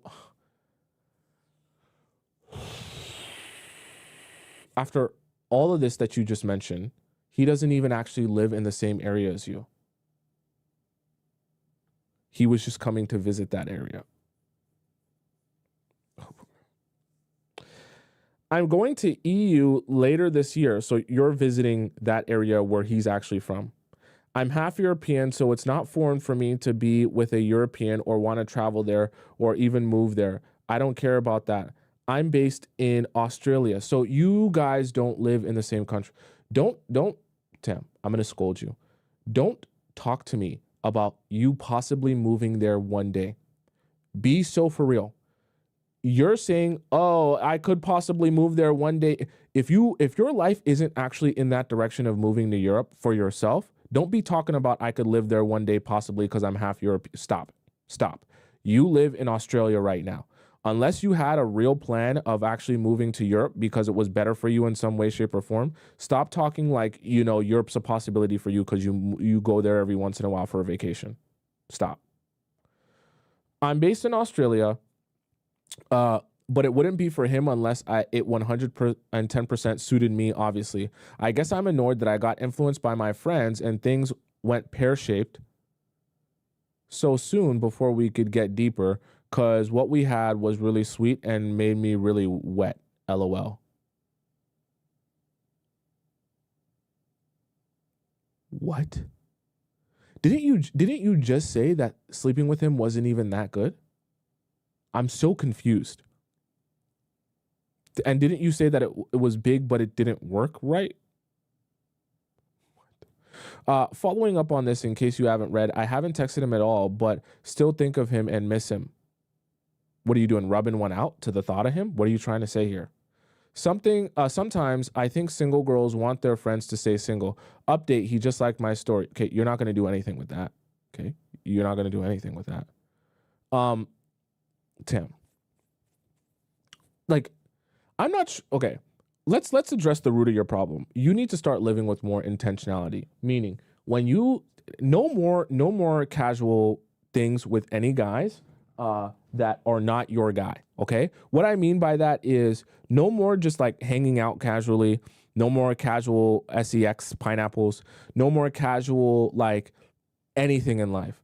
Everything from now on should be intentional, meaning if you start seeing a guy, it should be for the purpose of being in a long-term relationship. I'm not saying that you have to force that, but that should be your goal. And if you're noticing that that's not his goal, then you stop talking to that guy.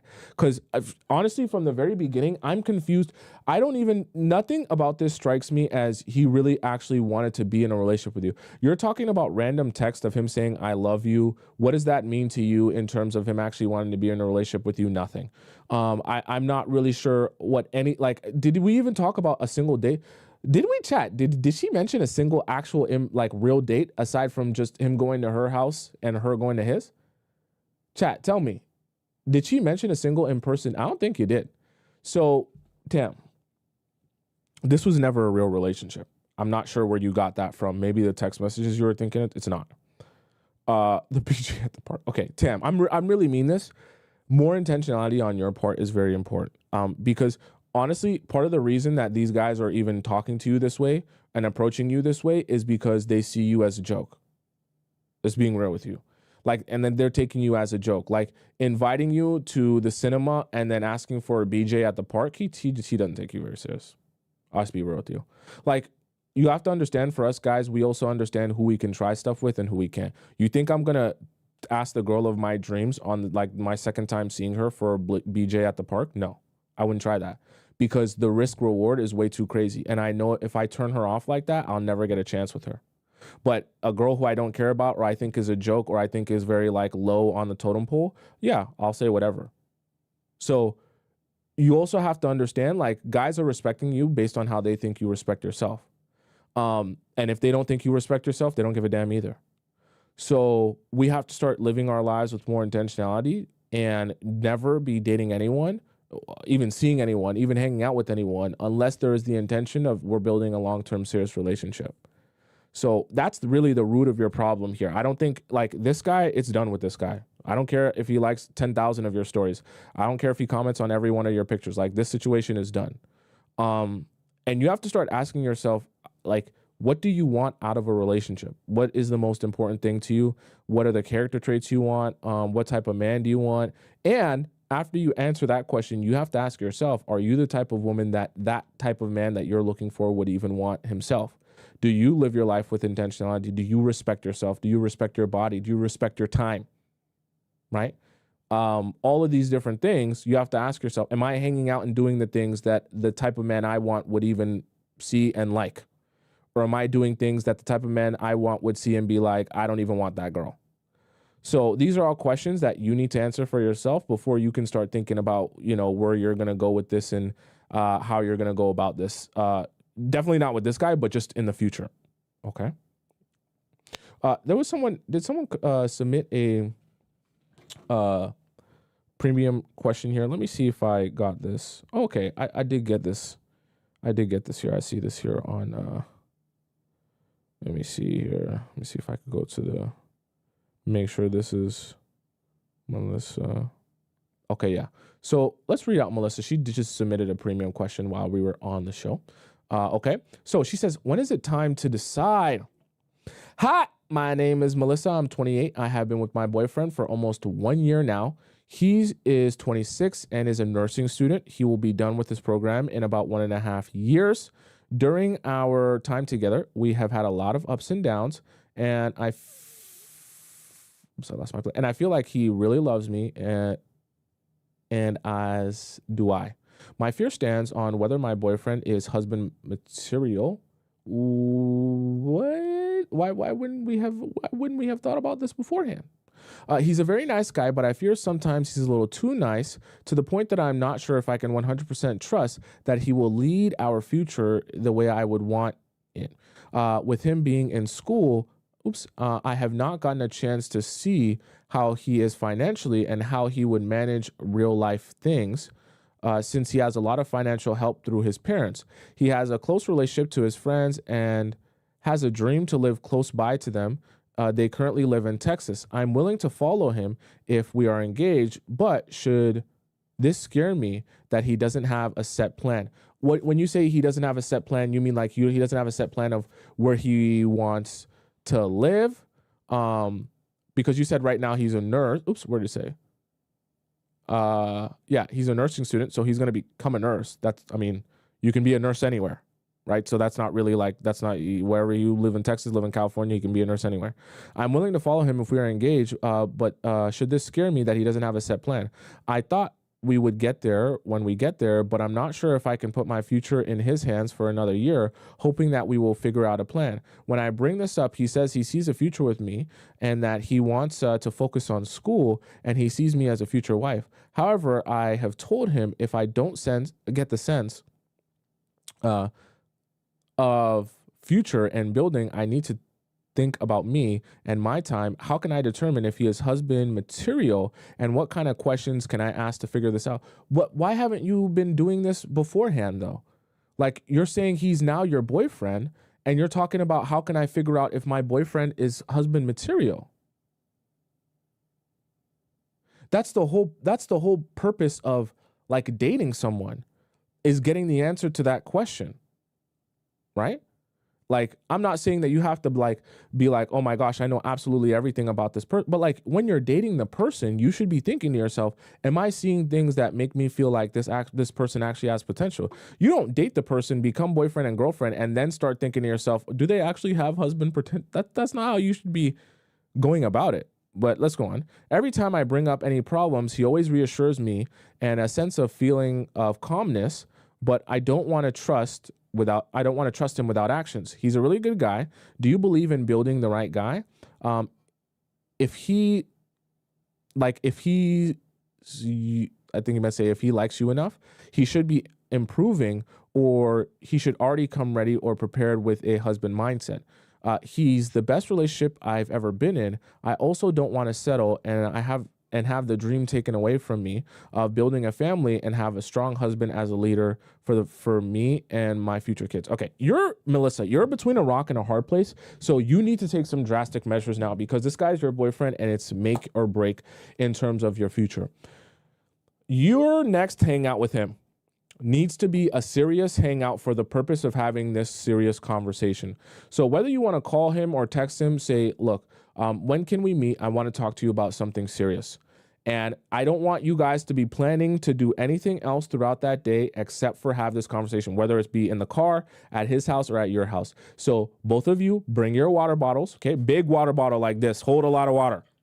Bring your water bottles, go pee beforehand, Bring your comfy clothes, and you guys are going to sit down and you're going to have a no distractions, do not disturb on your phone conversation about your future life. And you're going to bring all your different questions about your future and what you want, and he's going to answer them one way or another. Either his answer is going to be a non-answer or his answer is going to be a direct answer. Now, the most important things you need to address here. What does he want for himself? What does he want for himself family-wise? What does he want himself relationship like and marriage-wise? Where does he want to live ideally? And what does he want to be doing for work? Does he want to continue being a nurse, or does he have some bigger plan of doing something other than nursing? All of these topics you need to discuss with him extensively, not about what you want. Don't ask him about what you want. Don't have him speak on what you want. Ask him what he wants for himself. Ask him, what is his relationship with his family? Does he want to be close to them? Does he want to be far with them? His friends, does he want to be away from them? Does he want to be close to them? What in the place that he decides he wants to live? Why does he want to live specifically there? What's exciting there for him? Why does he want to build his life there? Why does he want to settle there? And if he tries to make the answer about, well, you want, but say, no, don't talk about what I want. Don't mention me in your plans or your life. I just want you to speak on what you want for yourself. Period. The reason I'm saying that, and I want you to ask that question that way, is because I want you to compare and contrast. Does what he wants for himself align with what I want for my life? Because the escape plan that guys will use in this scenario, they will speak on what they want based on what they know you want or they think you want. So you don't want him to give you any sort of answer that will confuse you and make you think you guys are aligned when you're not. Ask him what he wants for his own life, his own plan, his own future, his own, just self. And then ask yourself after that if that's what you want for yourself. Once you go through the long list of things, you should be talking about family, you should be talking about friends, you should be talking about career. You should also be asking him, how satisfied or dissatisfied are you with your current career? With nursing school, how do you find that? Is that something you think you can do for the rest of your life, or you don't want to do that? What do you hate about nursing? What do you love about it so far? What is your experience, right? And things like that. Are there any other passions that you have? Any other things that you haven't gotten a chance to try or pursue that you want to pursue in the future? Are there any things you wish you could be rather doing other than nursing? These are very important questions to ask. Extensively, this is going to be like a 3-hour, 4-hour conversation you guys are going to have. Ask him all of those questions, right? Let him go first. Once he finishes asking you, then you can kind of go into, if he wants to know more about you, you can answer for yourself as well. And then you have to, after that conversation, you should walk away with a very clear understanding and answer for yourself of we are either aligned in what we want for ourselves or we're not. Okay? And you'll get that through his own personal answers of himself. Because if your goal is, let's just say, for example, you guys live in California currently and you love California, you're really close with your family and you love being around there. And he says, my goal is for me to live in Texas. I want to live in Houston. I don't know if I want to do nursing for so long. I might want to join the army later. I might want to do this later. I might want to be a chef later. I might want to be a rapper later, whatever the case may be. That's when you say to yourself, okay, I have to accept me and this guy are not aligned, because what he wants for himself and what I know I want for myself and my life is not in the same place. And that's okay. It's not a crime, but you have to accept that as the truth and then move according to that, because both of you have to be working towards the same point. With the same goals of, hey, we want our lives to be here. This is how we want to be living. We want to have a family. We want to kind of live in this area. We want to kind of do these things with, there should be alignment. If there's not, you got to say goodbye to that person. So that next hangout, that next conversation should be solely addressing that. And if you try, listen, you're going to get an answer one way or another. His answer is either going to be direct to tell you exactly what he wants for himself, or he's going to avoid answering the question because he doesn't have an answer, or he doesn't want you to know his true answer. Either way, consider that we're misaligned. Because if he can't answer the question because he honestly doesn't know, or he just doesn't want to answer the question, oh, why are we talking about this? This is so deep. We don't need to think about this stuff. You guys aren't aligned. Because if you're thinking about the future and your life and your family and your relationship and your potential marriage, and you're dating a man who's not thinking about that, doesn't want to discuss that, doesn't want to get to that point, doesn't want to cross that bridge, doesn't want to open up about that topic, then you're not dating the right man. Okay? There should be alignment there. I'm telling you guys the truth, chat. When you start dating a guy and he's your boyfriend, you guys should be talking about marriage and children and kids by the time he's your boyfriend. because that should be the place you guys are both heading towards. Why do you think you guys see some of these situations where one person will propose and then the one person will be like, oh no, like the girl will be like, no. Because when there's so much misalignment and you don't talk about these things like leading up to that point, that's where you get one person on one page and another person on a totally different page. You should be talking about this from the very beginning. So that's the conversation you have with him, and you're going to walk away from that conversation with an answer one way or another, okay? All right, chat. This was a very, very crazy day that we had here. I'm so glad you all could join me for today's show. I hope you guys enjoyed the different format today's show. We went full FBI mode. For those of you who are watching me on TikTok, you can go ahead. If you missed any parts of the show, you want to rewatch any parts, you can go up to my name there at the top right of the screen. It's just my name. You can type in my first name, Tomisin, and you can find this whole live stream where we broke down the Thewizardliz and her situation and all the other live streams I've done since the beginning of time right there on my YouTube channel in the live section. For those of you who want to follow me on Instagram, my Instagram is just above my head on the top left corner of the screen. It's Tomisin_Tub. It's also in the link in my bio. We had some fan messages, some super chats. Cece donated $5. She says, if you've been dating almost 2 months and he's been intentional with gifts and effort, is it okay to plan something for his birthday next month? Yeah, Cece, there's nothing wrong. If he's been intentional with you and his birthday is coming up, it's okay to plan something. What I will kind of alert you of, though, and to tell you to be cautious of, is don't go over the top, okay? So do something small. You should not be heading the birthday organization, though. You've been dating him or talking to him for 2 months. So you're not doing like, I'm planning the secret surprise party. You're not doing that, okay? You're not doing the, I'm texting his family and making sure he gets everything's in order and we're planning a huge big, no, you're not doing that, okay? The most you do is like you take him out one-on-one for a dinner or something like that, make him feel special or whatever the case may be, right? Something very small. It should not be over the top. You've only been seeing him for 2 months, okay? Just tame that. But you can do something for him for his birthday. It just shouldn't be like, 5-year girlfriend planning type of birthday, all right? So for those of you who are wanting to rewatch the show, I gave you guys the link there for you to all rewatch the show if you want, or the way to get there, access to that. For those of you who have any questions for me, you can always ask in the Discord. You can also send me in a private message as well, like I said. Make sure you guys join the Discord if you're not already on the Discord. And I'm here every weekday, Monday, where? In the link in my bio, Rainy. I'm here every Monday and Thursday at 4 p.m. Eastern Standard Time. I was on a better timing today with all the information I had to gather.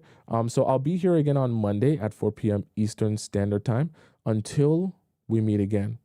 I bid you adieu, arrivederci, au revoir, hasta la vista, sayonara, ciao, salam, adios, bon voyage. And I'll see you again on Monday at 4 p.m. Eastern Standard Time. I love you so much.